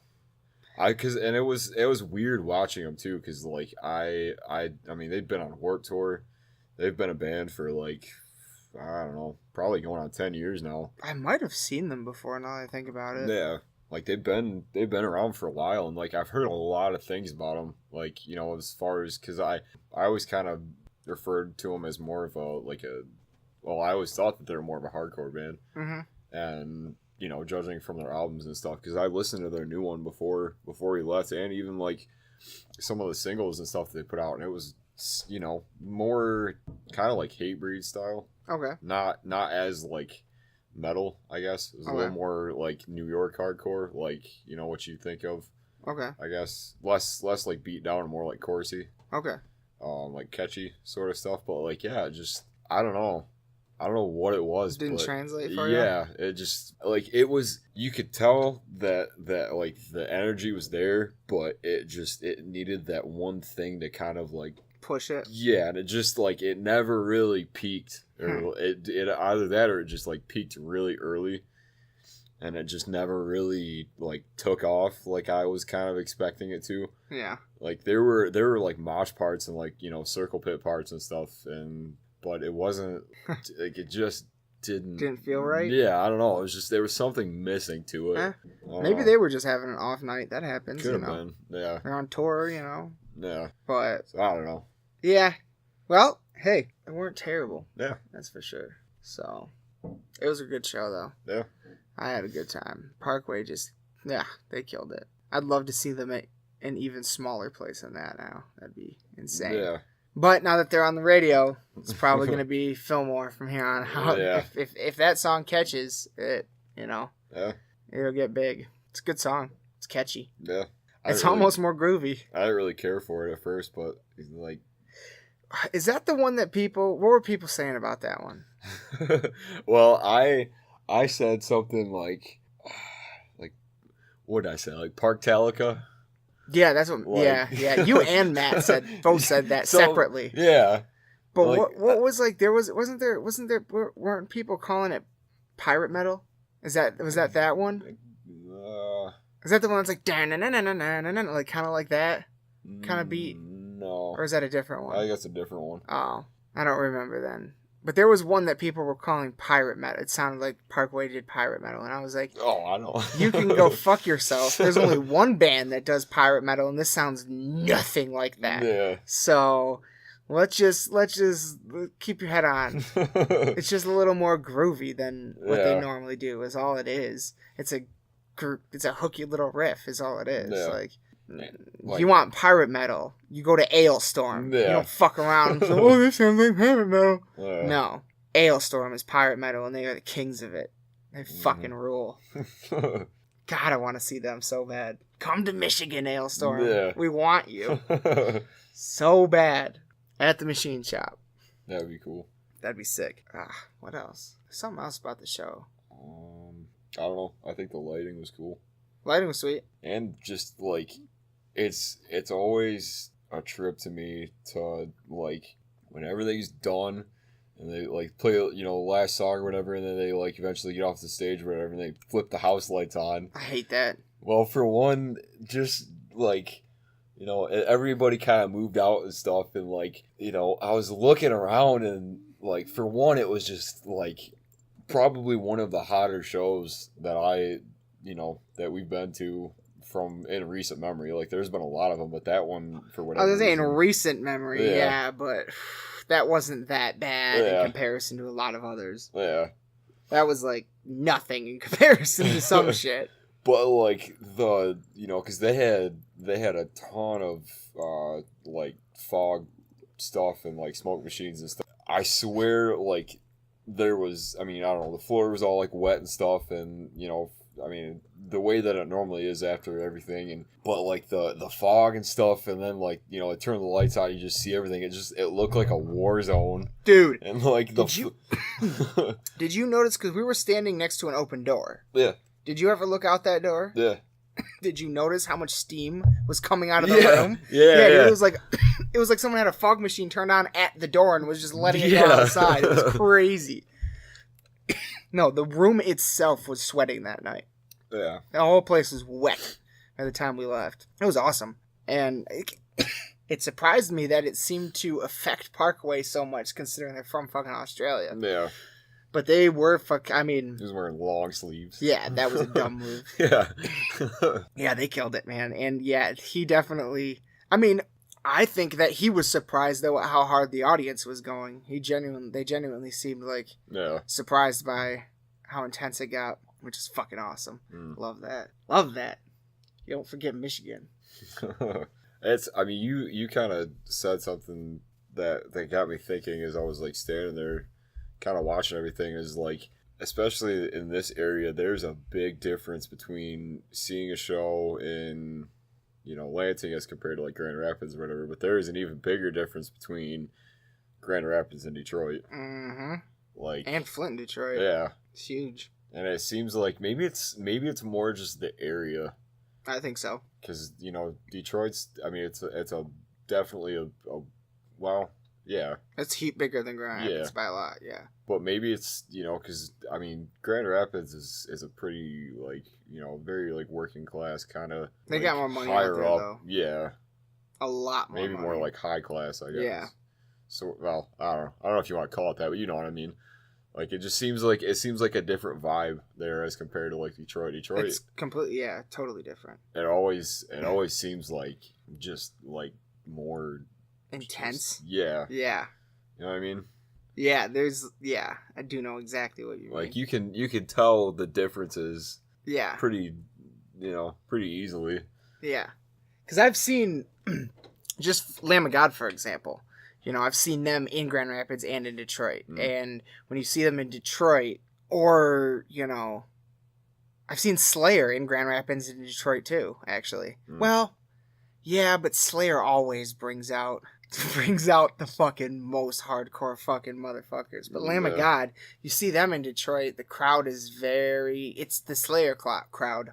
No. See them in Grand Rapids, and, you know, it's a lot more... These are probably the same people that saw, like, Megadeth, The Orbit Room, and stuff like that. Yeah. Just not that just raw, intense craziness, you know what I mean? It seems like Grand Rapids, like, has more of maybe it's more just, like, a younger crowd. I will say that. It is younger out there at the shows for sure. Yeah, definitely. Because, you know, that's a place, you know, if Five Finger comes there, then they have to be in, like, the biggest, not Van Andel, which is the biggest venue, but, like, the second biggest, you know what I mean? Because they're going to fill it, so. Yeah. That's, you know, but if they were to come to Detroit, they probably would come to the Fillmore, but wouldn't be able to sell it out, I don't think. So, you know, it's that kind of a thing. I think, out there, it's younger. No. That's definitely has to do with it. Because a lot of times when we go to shows in Detroit, I often feel like we're some of the youngest people there sometimes. Yeah. And some of those shows are like, you know, Lamb of God and Children of Bodom. And, you know, now that you mention it, there weren't as many young people at St. Andrews when we saw Parkway there as there was last night, or 2 nights ago. You know, I remember, like, a couple times looking around being like, I kind of thought there'd be more younger people here. Actually, now that I think about it. So maybe that did have to do with it. Wasn't both times we've seen them, it sold out? I don't know if they sold out St. Andrews or not. All I remember is that was the last show of the tour. Was it? Yeah. Oh, wow. And I remember seeing somebody from the side balcony jumped over and was standing on top of the monitors. You remember that? Holy shit. Or was like sitting on the monitors. I think it was like Carry On or something. They were like doing this kind of motion or whatever. Like, it's like that. What? Like, that's awesome. That was fucking crazy. Yeah. They put on a hell of a show. Yeah. They really are, like, very electric live. Even if you don't like their albums, you should, you know, check them out live. They're a band to see live. Definitely. And now I'm even more excited for Arch Enemy. What we got coming up next, though, is Goat Horror. That's next week, isn't it? Excuse me. No. Week after? Yes. It's not next week. It's the week after. It's like it's a week from Tuesday. Yeah. I'd kind of like to go see Trivium at the intersection. That might be interesting. Because I mean, I talked about it before, but I really liked The Sin and the Sentence. Oh, yeah. I still listen to it a lot. Like, once a week, it seems like. Damn. Oh, and, yeah. like, I went back and kind of listened to like, their earlier stuff, and, like, their first, like, Ascendancy and In Waves are probably the two that I listen to probably most. The Crusade is, I liked it mostly because it was kind of the first album that I got into him on. Like it was just after Ascendancy, and it was the more like thrashy, like it was a lot of like clean singing on it, but it wasn't like it was more like. It was when they were trying to do like the more like Metallica kind of thing, like when they got that comparison and stuff, and now they're kind of a pretty different band as far as sound wise and stuff. But yeah, I don't know because I've only seen them once, and it was first show I ever went to. It was Slipknot and Coheed and Cambria. Ha! I've seen Coheed. Yeah, they're another band I want to see again because that was such a weird lineup. Yeah, it is. It was at the Palace.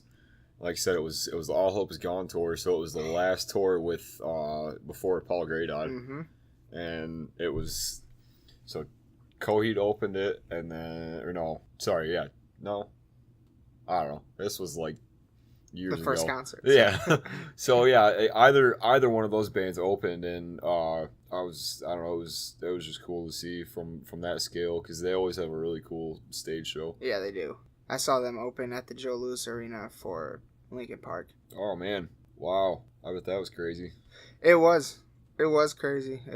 Coheed played pretty well, and Linkin Park fucking was so good live, like way better live than anything else I'd ever heard. Like they were just like. It seems like on like the albums they almost use like a weird effect on the guitars and stuff like that. Live it was just it was fucking crunchy as hell. So yeah. It was just like whoa, like where the fuck is this band? Like yeah, and then they especially though when they did what I've done. Is that the name of the song? Or What I've Become? Yeah. One of those two.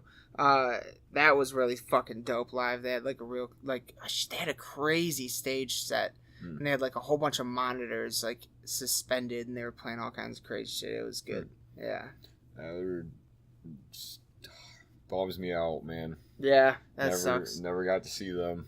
I got those tickets for Christmas. Me and Preston, nice. Preston's mom was gonna buy us tickets for Christmas. Wasn't sure what show, and was just looking through, and the band that opened for Coheed was the Chiodos. Oh. And Preston's mom, we all had a whole bunch of friends out by Preston's house, and Preston's mom was like all of our mom kind of a thing, We're all really tight knit, and one of our friends in the group was the younger stepbrother of the lead singer of the Chiodos. So she knew their name, she saw their name on the list, she saw Linkin Park, she knew their name, and she was like, all right, well, I'll get tickets to this. And then she said, I hope you guys like this. I don't know how much you like Linkin Park. She's like, I'm really mad because the day after I bought these, Marilyn Manson tickets went on sale. But me and Preston were like, no, we'll go. Free concert at the Joe? Hell yeah. And no, we ended up having a blast. They fucking blew us away. Couldn't believe how heavy they were live. Yeah, you should check out. They put out a live DVD during, pretty sure it was when their second album, Meteora, was massive. Hell yeah. It's live in Texas. Hell yeah. I don't know, it's a cool point in time, I guess. Mm-hmm. And more so just for them, because at that point they were doing they had a lot more alternative rock, more heavy type stuff, kind of how the earlier the first album was, but just more. I mean, I don't know. I'm sure you've heard that album before. Mm-hmm. Oh yeah. But yeah, it's awesome, and it's even more. I don't know. It's just cool to hear those songs live. Yeah. I think because I wasn't really too crazy about their more their later stuff. Neither was I. It wasn't really. I mean, it was, I don't know, it was still cool that they were, going with it or whatever. And I think I just got kind of burnt out on the songs that ended up on the radio. Yeah, I did too. I was just radio really killed them. Yeah. For me in a lot of ways. At that point in time, at least. Yeah. But it also got me into other stuff, so. Yeah. It worked. Shit, how did we get on that? Talking about Coheed. Your first concert. Yeah. Why are we talking about your first concert? We're talking about Trivium. Oh, So yeah. talking about Trivium. Oh, yeah. I want to see them. Yeah. But yeah, the other thing I wanted to. So did Trivium open at that show then, or? Yeah. Now I'm thinking about it. So it was Trivium, Coheed, and Slipknot? Yeah. Oh wow. Yeah. That's good. It was a good lineup. Yeah. I don't know how much you know about Coheed. Not a lot, honestly. And you might actually be like pretty into it. So their singer and their guitar player. All right. So the first 4 albums up to I think No World for Tomorrow are all one story. It's all one cohesive concept, and like he wrote out this entire graphic novel series. Oh wow! Like everything from like the drawings to the story and everything like that. It's called the Armory Wars. Huh. And each of the 4 albums goes along with the comic book series, so it's like one big universe, I guess. Damn. And they did a tour. It was called Neverender, where they did 4 nights, and they played every album top to bottom for like each night. Wow. And did like this whole big stage show with it. Damn. And they put out like a live DVD for it that like kind of captured the whole thing. Wow. Like that was something that I like really wish that I could have seen. Yeah, that's cool. Because that's a huge thing. Yeah. For a band to do, especially on that scale. Yeah. So. That's neat. Yeah. That's a cool. I'd never even heard of that. That's awesome. Not so much their, because I think No World for Tomorrow was the last one that followed that story, and then after that I think they're just writing. I don't know. It's more like personal stuff, more like actual, like, non-concept albums. Right. Yeah. Oh yeah.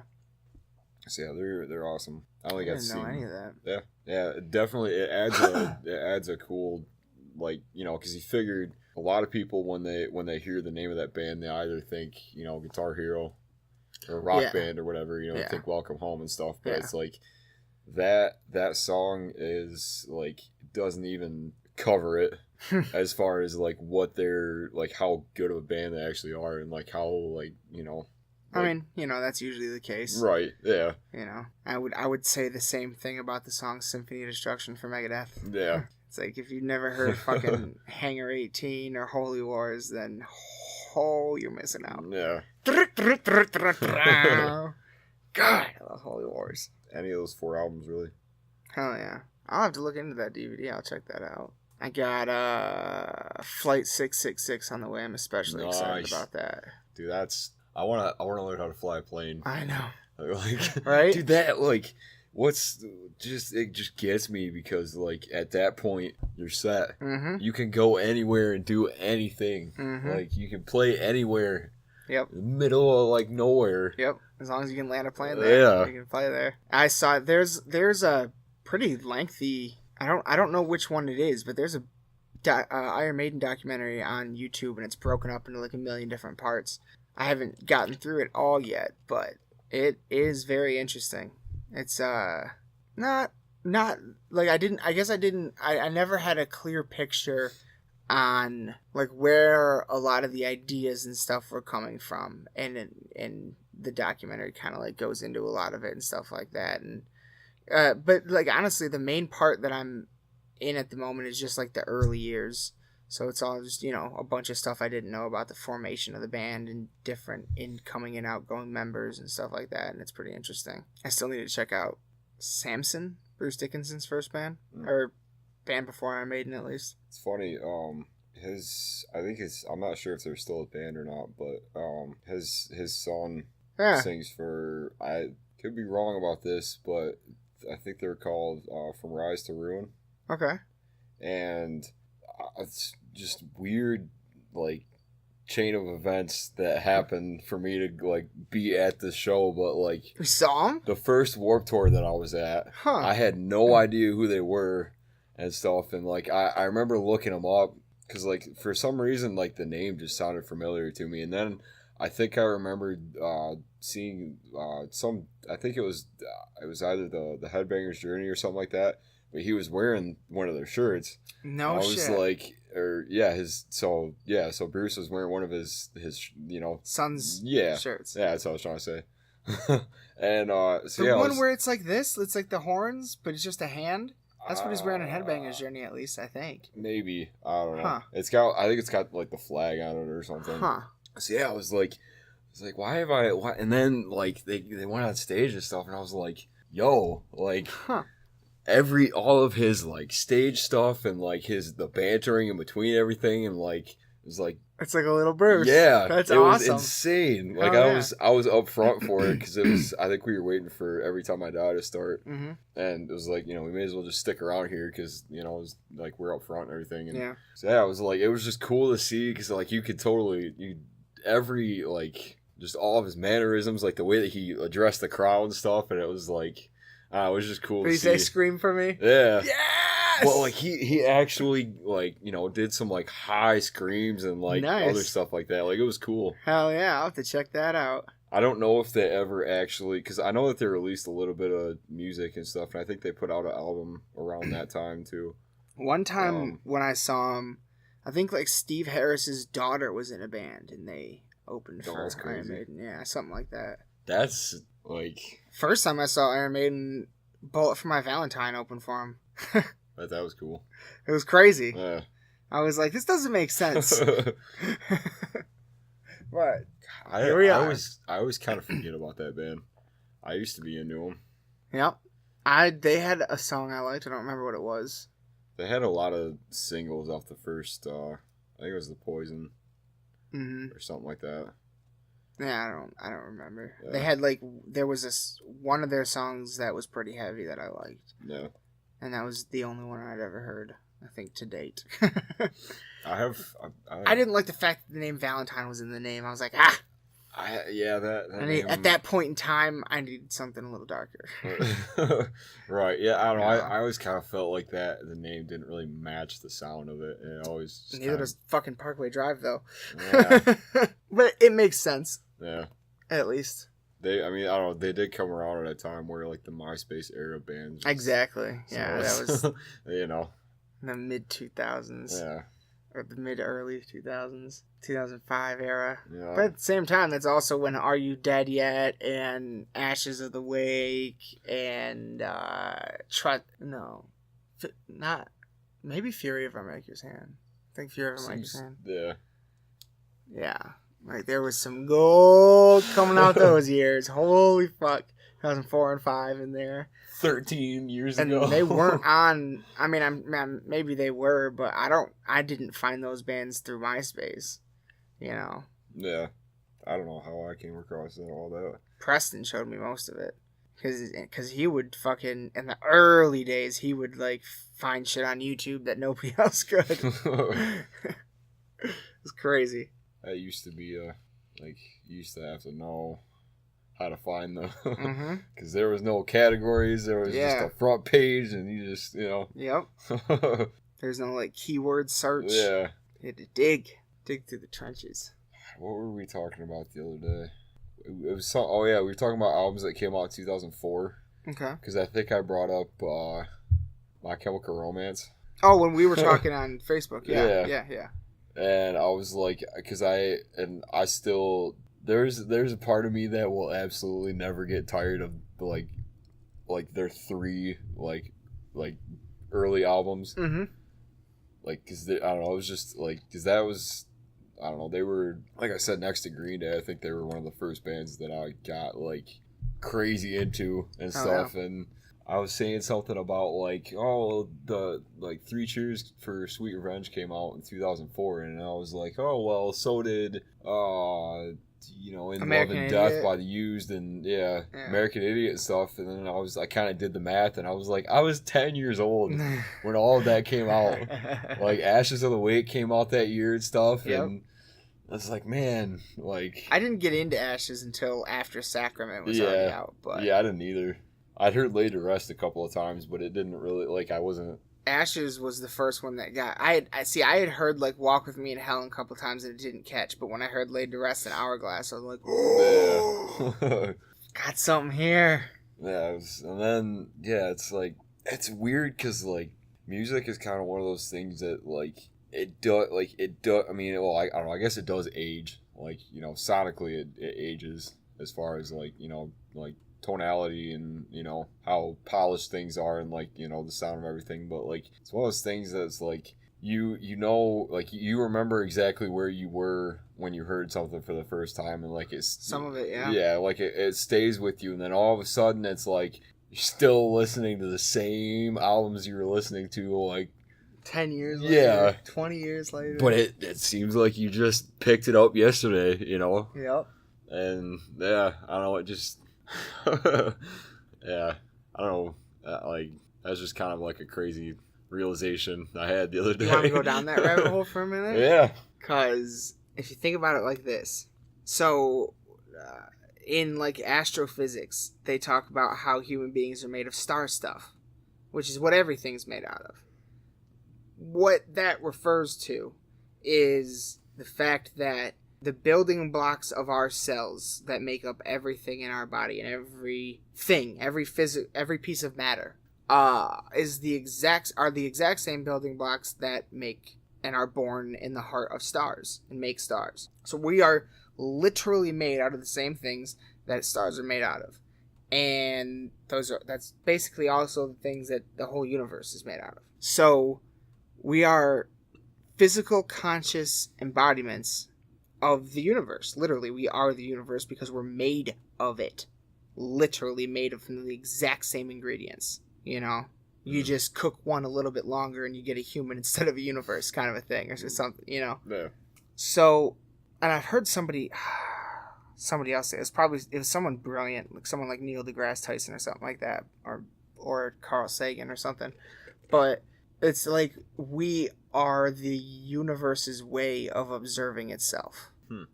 That makes sense. In a sense. Yeah. So, if everything... So to me, in a sense, what that could mean is that everything has its merit, in a sense.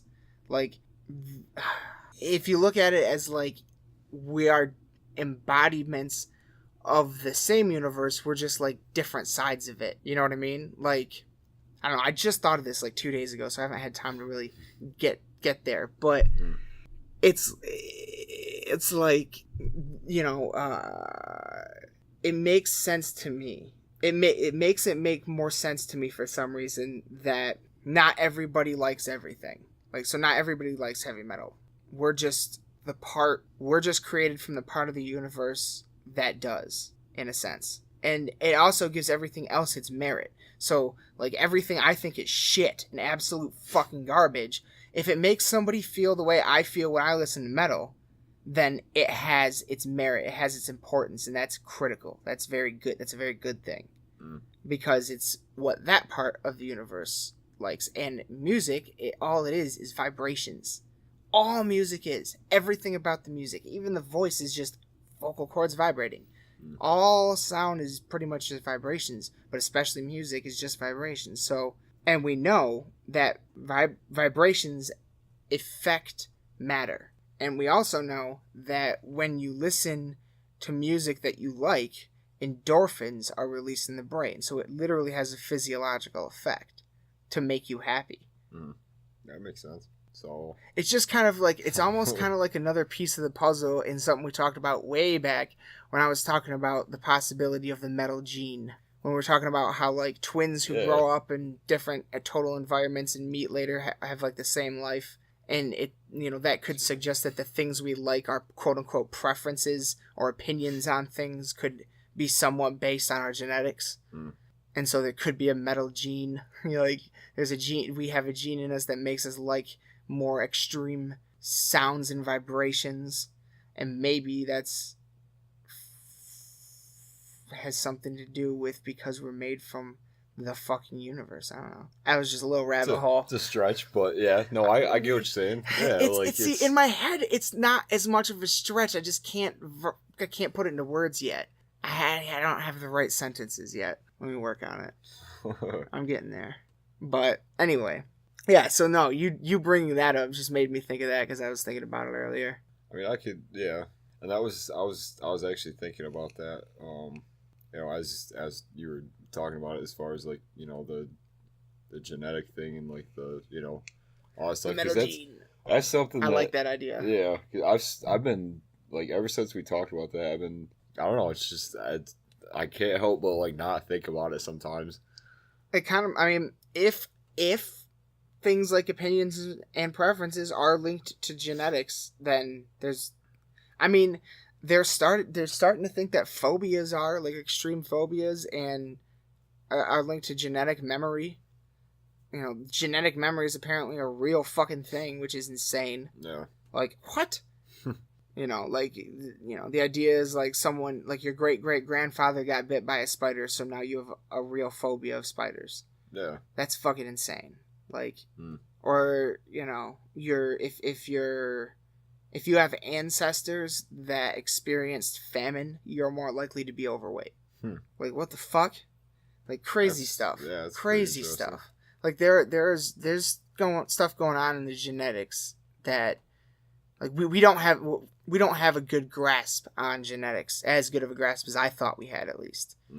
So I think that's interesting. So I think that someday it could come out that, like, oh yeah, fucking, as it turns out, people like pop music because they have this specific set genome sequence or whatever, the gene sequence or something. No, that kind of takes away from the idea that it's less of like a genetic thing, though.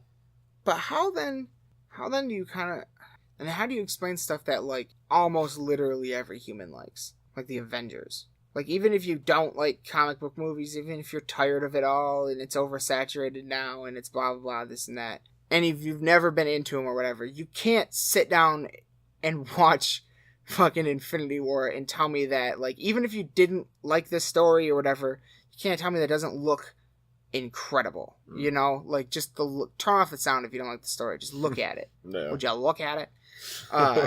And it's just, it's mind-bending, It's unbelievably incredible to look at. So I think that's more just Or like, Stairway to Heaven. Who doesn't like the song Stairway to fucking Heaven? I don't know anybody. No, I've never heard anybody. People make jokes about it, but, stuff like that. Stuff that's, like, as close to universal as you can get with human beings in terms of preference of stuff. When you can, and it's almost like, well, and here we go. Now it's just coming back to the nature versus nurture theory, and that's what it all is anyway. That's what the whole conversation is. Because nature is something. When people look at it, they go, oh, well, it's, you grow up in this environment and this happens. But the argument against it is, well, it might not be so much where you grew up, but your genes. Oh, but if the genes, if it's from a lineage of genes, so if your family grew up in the same basic, 100-mile radius for the last 50 years since your grandparents or great-grandparents, and there you go. Huh. Yeah, exactly. I don't know where I'm going with this. We're just on tangents now. No, I'm literally just thinking out loud, like brainstorming. Yeah. It's hard to not be curious about that because I feel like I said, there's got to be something to that. I think so. I don't know. Excuse me. I still don't know if I'm entirely sold on the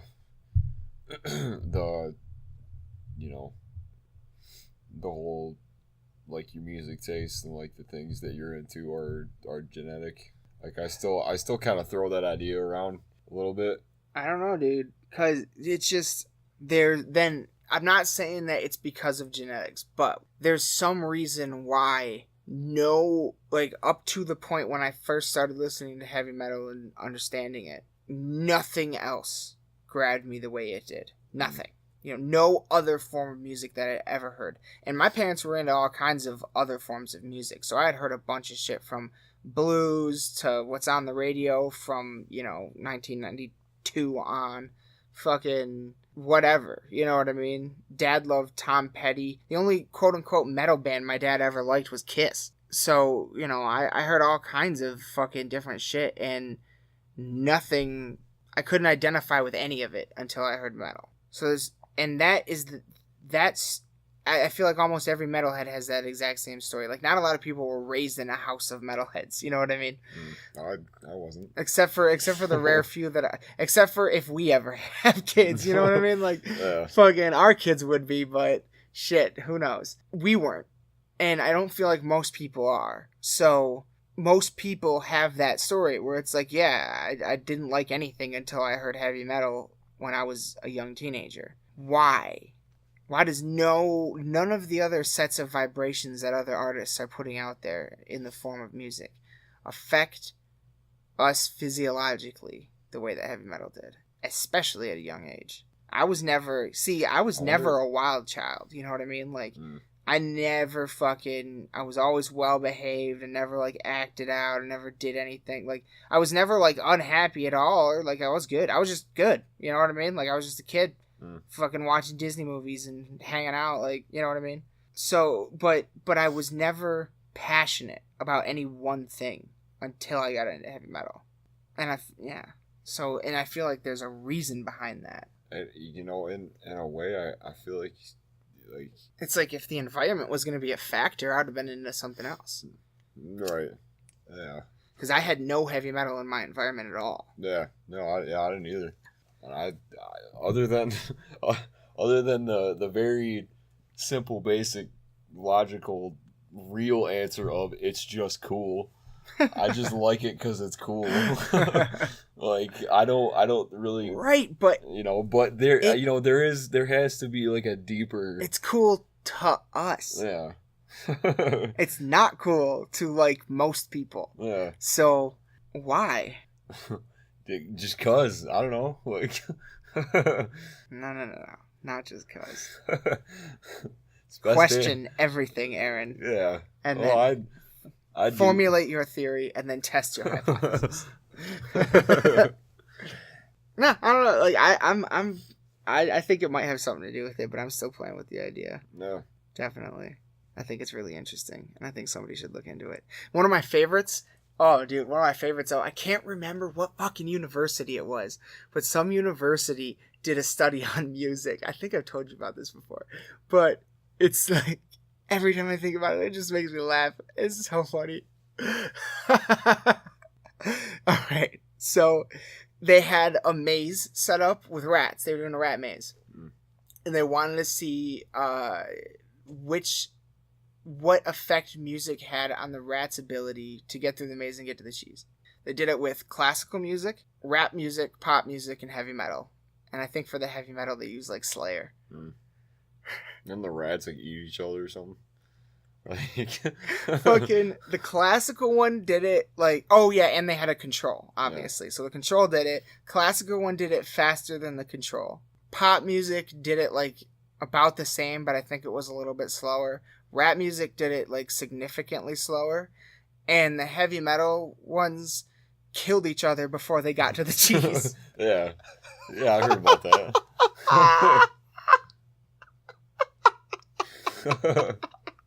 They didn't even finish. Oh, okay.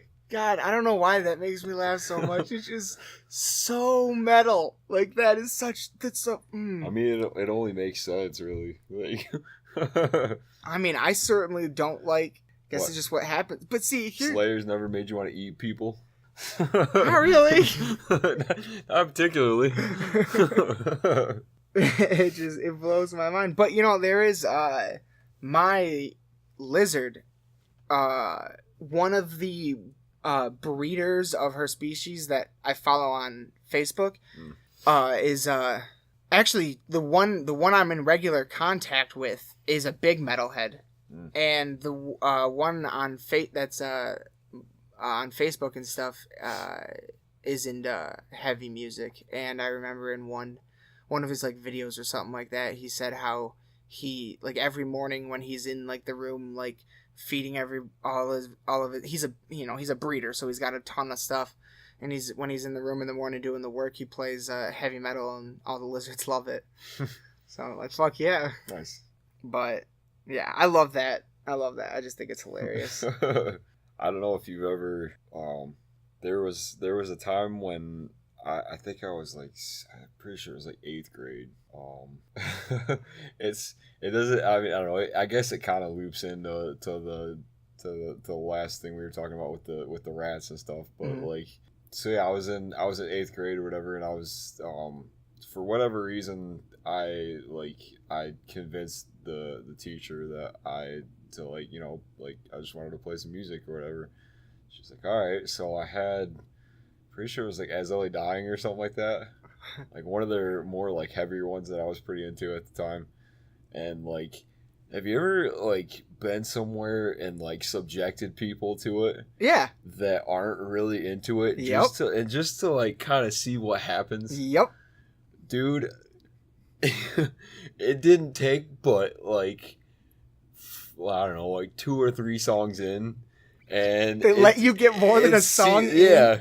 Oh my god. I don't know why. I don't know, like, you know, any other teacher would be like, no, that's not, like, I can't allow you to do that. Like, but for some reason, like, you know, so I just like started it, played it and stuff, and like, it seemed like not only did everybody just get louder, but it seemed like there was like 2 or 3 like small arguments that happened in the process of all this before it stopped. I never told this story like at all, but like it kind of like it made me realize like, dude, like it's so weird to see how people react to different like music and like different like, yeah, that's what I'm saying. It almost was in a way. Like, without me even, like, really thinking about it, or, like, even realizing what was going on, but, like, yeah, it was, like, such a weird, like, I don't know why you let me do that, first of all, but, like, yeah. People start arguing. I swear. That's so funny. Like, I don't, yeah. No, yeah, fucking, just a couple weekends ago, me and Matt were at a bar, and they had one of those fucking, music, come on. Like one of those jukeboxes, but that has an app and you can pay to play songs. We're sitting in a bar and he starts throwing on fucking Slayer and Parkway Drive and like all kinds of crazy stuff. I do that as often as I can. Yep. Yeah, it was just it kind of reminds me of that remember that Chappelle Show episode? I don't know, it's different. Like, I don't know, it's same social experiment, but it's like So he goes to, he's walking around with John Mayer. Yeah, he's going that was to all hilarious. Different places. Yeah. And he's like, we're going to see what happens when we play guitar for all these, you know, these different races and stuff. And like, it's fucking hilarious. You know. That's a good bit. Yeah. You should do that with heavy metal. Yeah. Except have it just be, here's what you do. You do like a fake out thing. So you have everybody show up for something at the same time and you leave them in the waiting room for like 20 minutes and the whole time play heavy metal.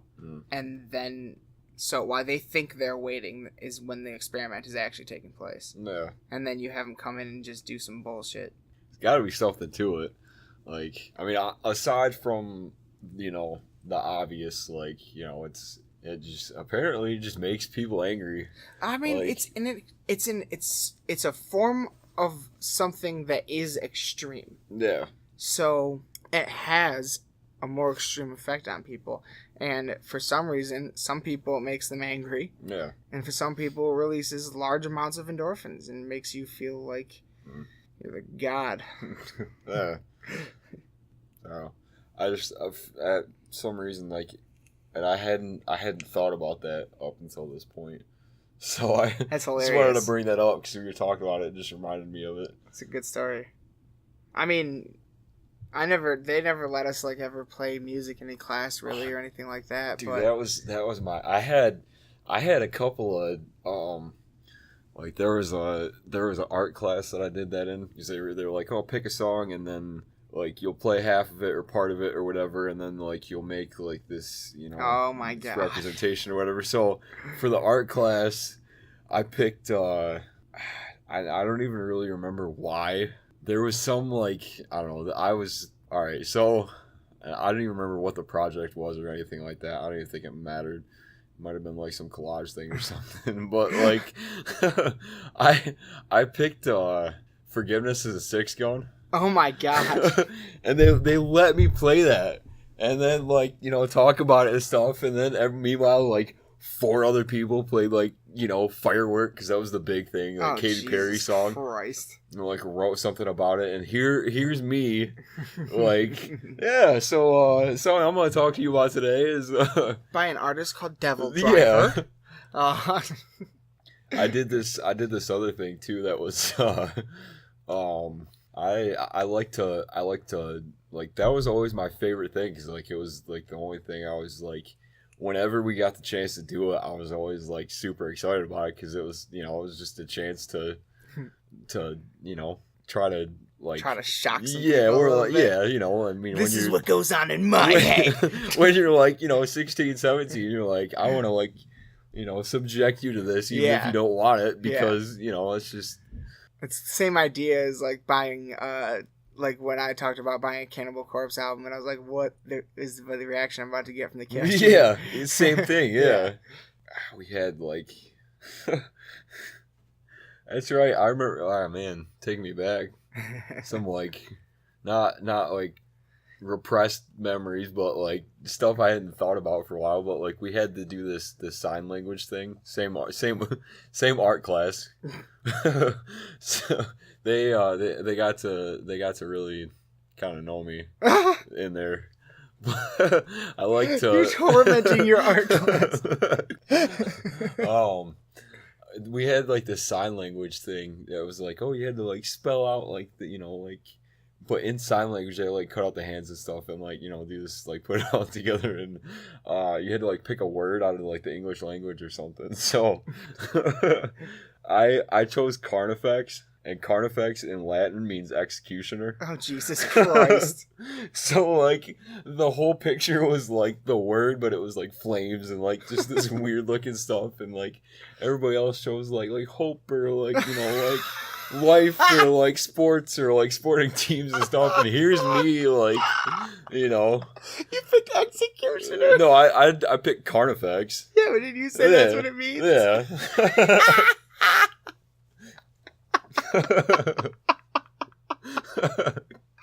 Oh my god, that's so funny.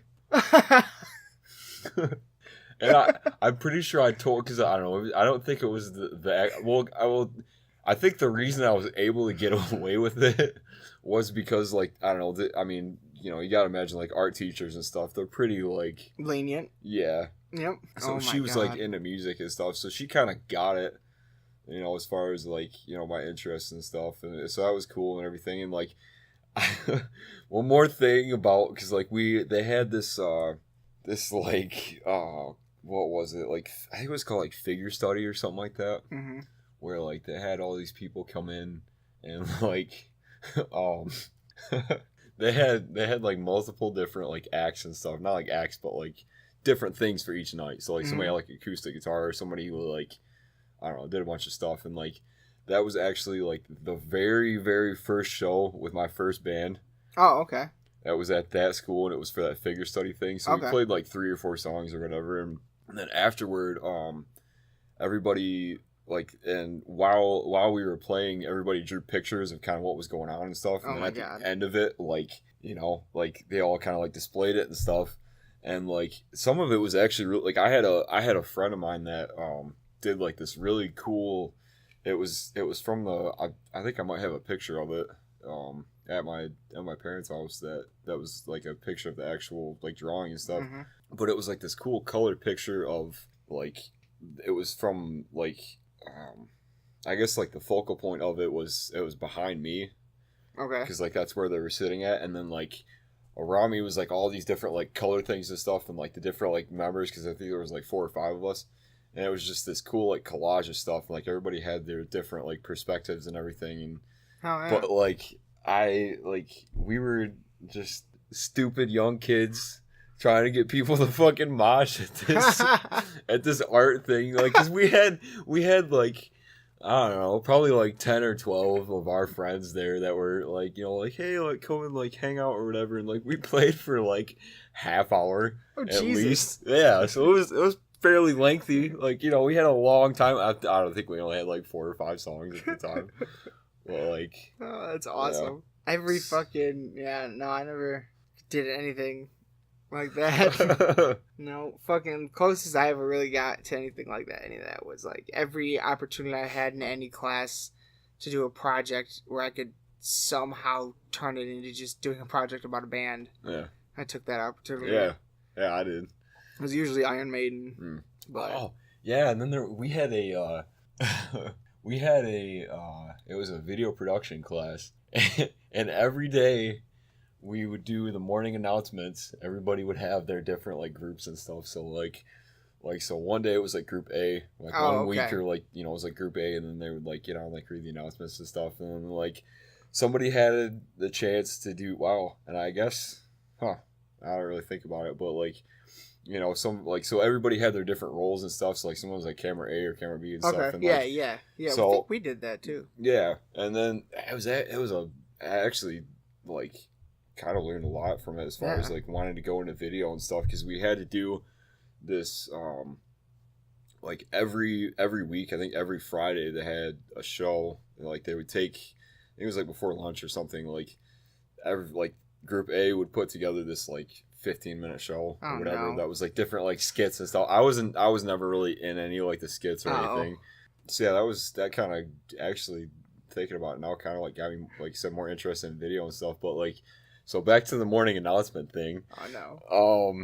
Everybody knew, like, I don't know, I kind of like stood out as far as like, you went to a small town school. Yeah, like very small town Michigan. Like, yeah.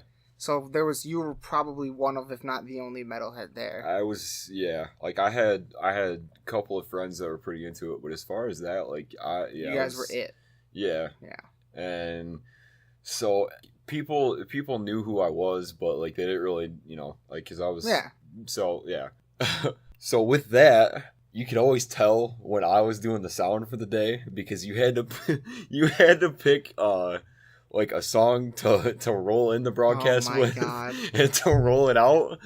So every day, like I had no concept of like, maybe maybe I should tone it down a little. Yeah, or like, like I had no concept of like clipping or like how loud things could be where it was actually audible for a little while. Like it took me like 2 or 3 different times of doing it to be like, all right, so maybe I should bring it down a little bit so it's not like super loud so you can actually hear it.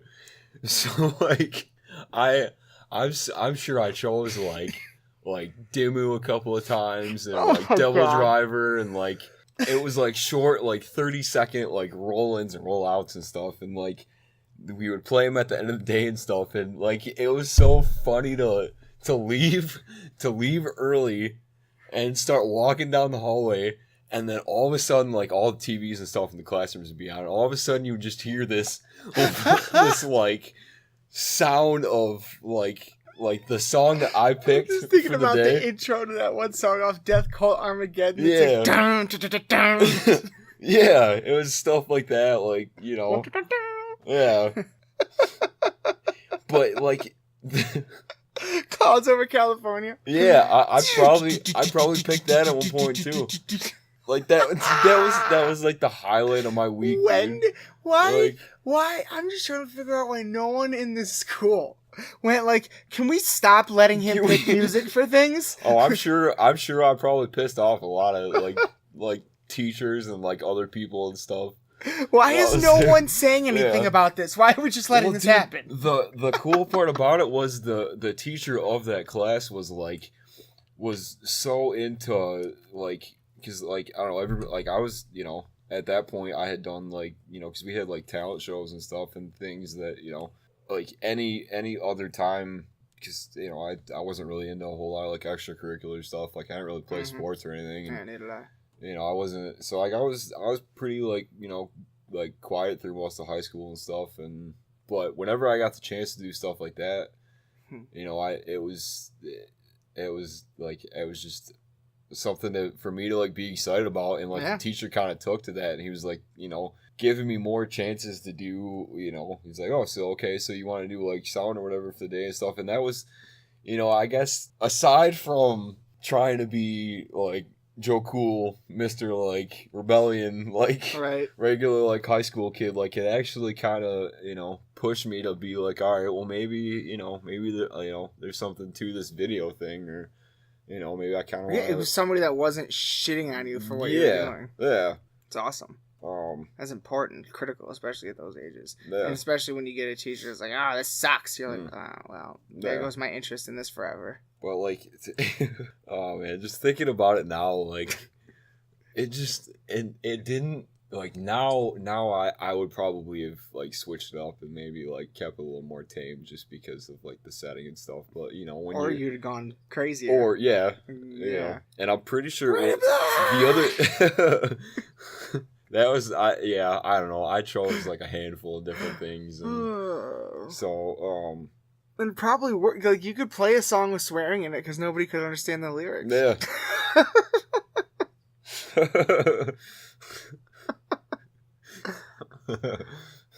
Oh my god. But, like, it didn't make sense with what it was put up with. Like, it doesn't. But it's good.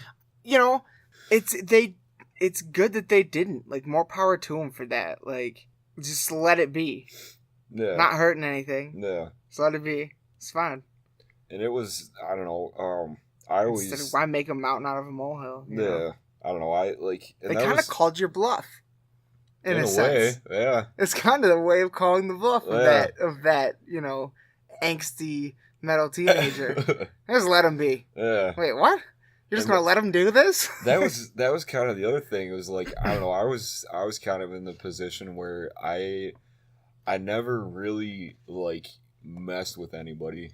Yeah. Like I was there for like classes and stuff, but like, and you know, I at the time, you know, I was at least like somewhat athletic in a sense. Like, you know, I think my last years of high school, I took a couple of different like weight training classes and like different stuff like that. So like, I don't know, I kind of enjoyed that and stuff. Like I wasn't really particularly like good at it, but like, I don't know, I always tried to apply myself at whatever I did and stuff. And so like, but aside from that, I was kind of like kept a low profile and stuff. And like whenever I had the chance to, you know, I was always trying to push for, you know, like different like talent things, you know, because that was the one chance that I had to do something that I actually cared about in front of people, you know. At the time, I wasn't really old enough to like branch out and do things outside of school in that sense. Other than, I mean, I was in Medica at the time when all that was going on. So like the other cool thing about it was, you know, I had the chance with that, like that broadcast thing to like, you know, do the cool thing and like, you know, play your own music, you know, for the school and stuff. And, you know, even if it is for like 50 seconds. So wait, you were doing that while I knew you? Yeah. Huh. Yeah. Hell yeah. Yeah. When I was crazy. Yeah. I was, I actually remember that Taproot show that we had a long time ago? Yeah. Nobody cared about it at the time, but I don't know, it was still just an effort, and it was, but like we had flyers for it and stuff, and we went through, and Sisto and I remember went through and flyered a bunch of places and stuff, and then like, you know, it stayed up for a few days. Nobody really said anything to me about it, and then, you know, somebody, I think one of the teachers kind of like commented on it and was like, you know, if you want to like, actually I think so I got I got called into the office for it a couple of days, you know, I think it was like a week or two after that, because I think, I don't know, they just kind of like caught wind of it and stuff, and they weren't mad about it. They were just like, you know, it's not really like a school sanctioned thing, so you can't really do this, but if you want to like hand out flyers to people, like small little like flyers and stuff, and I was like, nah, I don't really want to do that. Like nobody really, I think at the time the flyer said it was like, it was like 18 and up or like 16 and up or whatever, so it didn't even really matter anyway. Right. But like at the time I was like, no, it doesn't really matter or whatever, but I was like, you know, I get it and stuff, but it wasn't like, oh, you can't do this or you can't. It was more just like, you know, we would just prefer it if you know, like take these down and stuff. And, you know, I was like, all right. So, well, when I was in high school and we had vaccination going, it was always in Flint by Preston, so I never did anything at my high school. But at his high school, we printed off like 1,000 flyers and threw them down the staircase. Nice. Shit like that all the time. Every time we had anything coming up, we would do fucking shit like that. And that was another like tiny little, smaller than, well, like probably not smaller than Williamston in terms of like square mileage or whatever. Mm. But I would imagine there's it's a smaller community, it's less people, smaller downtown area and shit like that. Yeah, I mean, that's, I don't know, because I had, up until a year ago, I'd been living out there my whole life. Like, Yeah. the only time I ever moved was from the time between middle school and high school, and that was a weird kind of transition because, or no, it was between elementary school and middle school. Oh. And that is, not only is that you just hard in general, it's a weird like transition for any, any kid really. Mm-hmm. But it was at a time where I didn't quite know where I was moving to.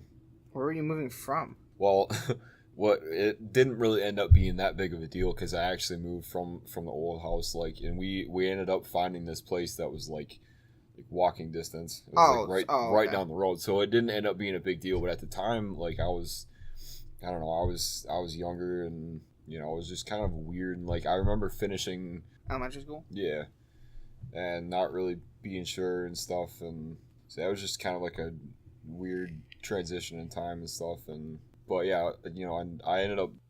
So yeah, it was just a weird time because I didn't really know what was going on, and eventually, like, we didn't end up moving that far and stuff. And but yeah, the transition from elementary school to middle school is always weird for everybody because you get into your your teenage years and stuff, and just kind of trying to like figure out what you want to do and stuff. And at that point, I'd been playing drums for a little while, just kind of took an interest in it and stuff. But it wasn't until middle school that we ended up having this. It was a talent competition. It was like those were weird because they were always like, it was always me and 3 other like singers.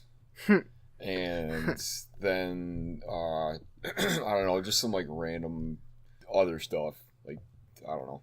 It was a different, I think somebody else played like a guitar solo that was crazy. So I guess it wasn't really too out of place. Yeah, that was like, it wasn't until middle school that I got the chance to catch the bug, so to speak, and end up like on stage in front of like the entire school of like probably 300 people. Hell yeah. At the time. And for one, that was it for me. Like, I knew that's what I wanted to do, because like you had to, it was I don't know, it was kind of an interesting thing because there were like different like sections of it. So the first part of it, to like get into it, you had to like audition and stuff. And so we had and I was in band class at the time, and I was I played like percussion and stuff for our like concert band, and so I able to like borrow the school drum kit for that. And nice. Nobody else really was doing that, so I was like, obviously it was different enough, and it was just a different talent, and it wasn't like singing or anything, so like everybody was pretty excited about it, so it was like kind of like an automatic in at the time. And there were like 2 or 3 more of them, and then I think the second or third one you had to like make a video of yourself doing it, and then everybody kind of like voted on it, like who they wanted to go through it and stuff. And and I ended up going through and ended up at like the final showing and stuff, which is like this big showcase thing. But there was voting for it, which is weird to me, because like you could put in like $1, like it was, I mean, it wasn't like super high stakes, like right. there wasn't like a cash prize or nothing. It was like, oh, congratulations, like everybody thought that like you were, everybody thought you were cool. Yeah. But like that was, if that never happened and I never took that chance, like I don't know if I ever would have like continued with it. Yeah. Oh yeah. And what was even more like, I don't know, it's kind of like a full circle moment was, so at that particular one, the first one, I got beat and outvoted by a singer who pretty much paid their way to like their parents put in like $100 at the, and it was like, oh, well, you took second. And yeah, it was one of those. Fuck like, you. yeah. Whoever that was. And like I'm pretty sure she knew I resented her for it. I was like, I know what happened. Like I people see are what's telling going me. on here. And like all the way through school, like middle school, high school, I had like people like I don't know, I had a bunch of different people because like everybody was there. Like you know, everybody that was there saw it. Yeah. And like I still had people like all through middle school, all through high school, being like, "Oh, I remember that." Like that show or whatever, and I was like, "Oh, you should have won and stuff," and you should have like, I was like, "Yeah, I know." In a sense, losing was a good thing. Yeah, well, here's the got you a little more. Here's where it comes full circle. So, I had a couple more in middle school that I did and stuff, but I don't think that they were like, you know, quite like voting stuff. It was more just like a showcasing kind of thing. So there wasn't really any like stakes in it and stuff. And same thing through high school, like, you know, I was in like marching band and stuff, so like I was, you know, pretty a part of it. And then, so the last, I think it was like 2 or 3 weeks before I graduated, we had one more, and it was that, I don't think that it's not the video that's on YouTube, but it's a different one that I have that I should try to find. And it was the same sort of setup. Okay. And it was, sure enough, same girl from middle school that outbeat me the first time, and then I came back, we both did it, and I ended up winning that completely, like straight out, flat out, and like that was kind of like, I was like, yes, yeah, I beat you with the metal.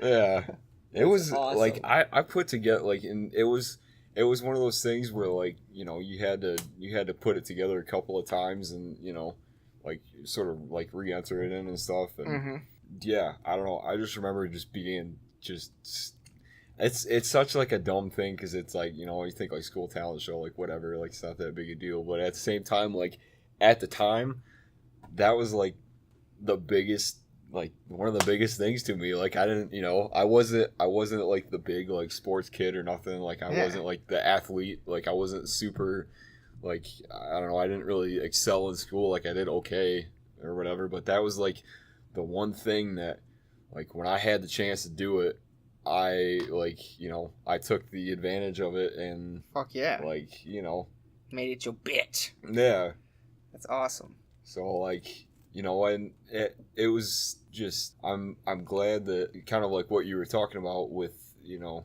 the school kind of like being like just like, you know, not really saying I can't do something or like, you know, it was more just kind of like, all right, you know, whatever you want to do and stuff, like, is, you know, just kind of like let me just kind of make my own way and stuff. And like if that never happened, I never really took that chance. Like I don't know if I would have understood quite what it's like to be on stage and to play music for all of these people. Like that was kind of the thing that was like, this is insane. Like I remember being so nervous that first time, that very first show that I did way back. Like I have oh man, I have a video of that too.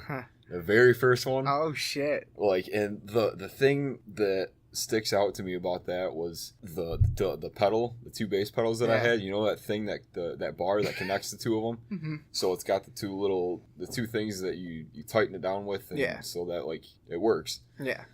And like on top of being super nervous about it, so I get up there and everything, and like the curtains roll back and stuff, and just there it is, and like I can still remember like what it looked like and what it felt like and stuff. And then so I get like 30 seconds into it, and the pedal just comes off. Damn. Like the thing from it just comes off, and I didn't know what to do at the time, and like I wasn't really like, you know, I'm sure if it happened now, I just kind of like would have went with it and just kind of like improvise and stuff. But like I had this whole big thing planned out, and you know, for that to happen, so like I stopped, and I remember looking over at everybody and just kind of being like, hang on, give me a second. So they pulled the curtains back or whatever, and then like fixed it and stuff, and then, you know, kind of went on with it and everything. Oh, so, well, that works. Yeah. I mean, when you're alone on stage, that's one way. It's not the worst thing you could have done. Yeah.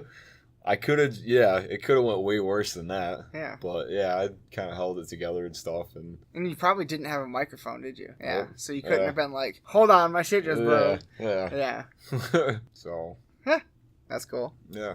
Oh yeah. That's kind of crazy because that's kind of like in those two documentaries I just watched about Alice Cooper and Rush. Like Rush, the scene in Canada Like how they started was playing high school dances all over Canada. Yeah.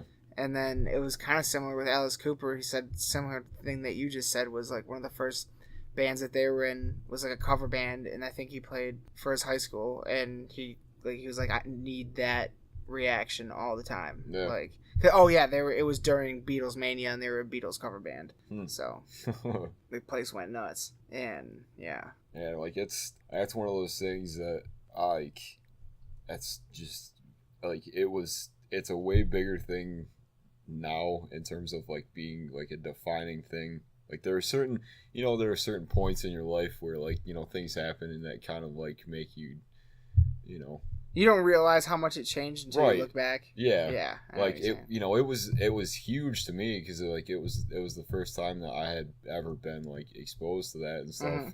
But yeah, like, had that not ever happened, and if I had never taken that because like I didn't know if it was gonna be good or not. Like I didn't know if, because like I at the time I was it was like simple like 4/4 like rock grooves, and like the solo looking back at it now, the solo wasn't really shit. Like it was pretty like, but like I don't know, I kept in time, like it was at least together, and like there were different parts of it, but I wrote it kind of like I played it out kind of like a song. Like some of the parts I played again, like repeated it, so like there were repeating parts, but like it was all like double bass stuff at the time, and like and like so it was pretty like advanced for me. Oh yeah. And so that's dope. Yeah, that's fucking awesome. I love how that you ended up beating that girl that beat you. Yeah. That's so good. That's so good. Like, it's the best part of the story. Just yeah. Like I didn't go into it. Bring in the thunder. Well, okay. I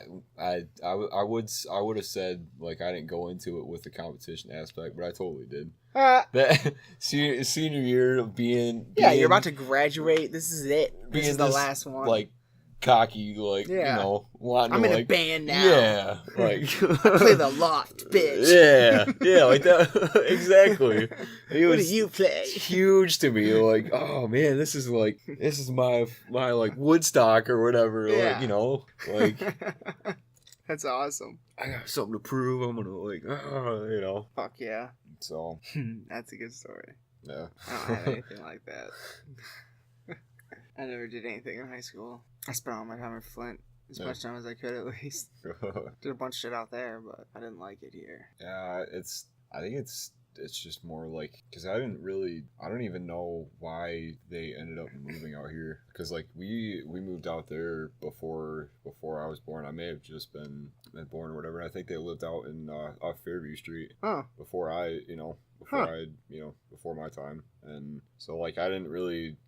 I don't know what motivated it. Might have just been like the community, might have just been like a small town thing, or just found a good decent house and stuff. Yeah. And I guess I don't know. I guess school was all right, aside from it just being school, and from kind of just like.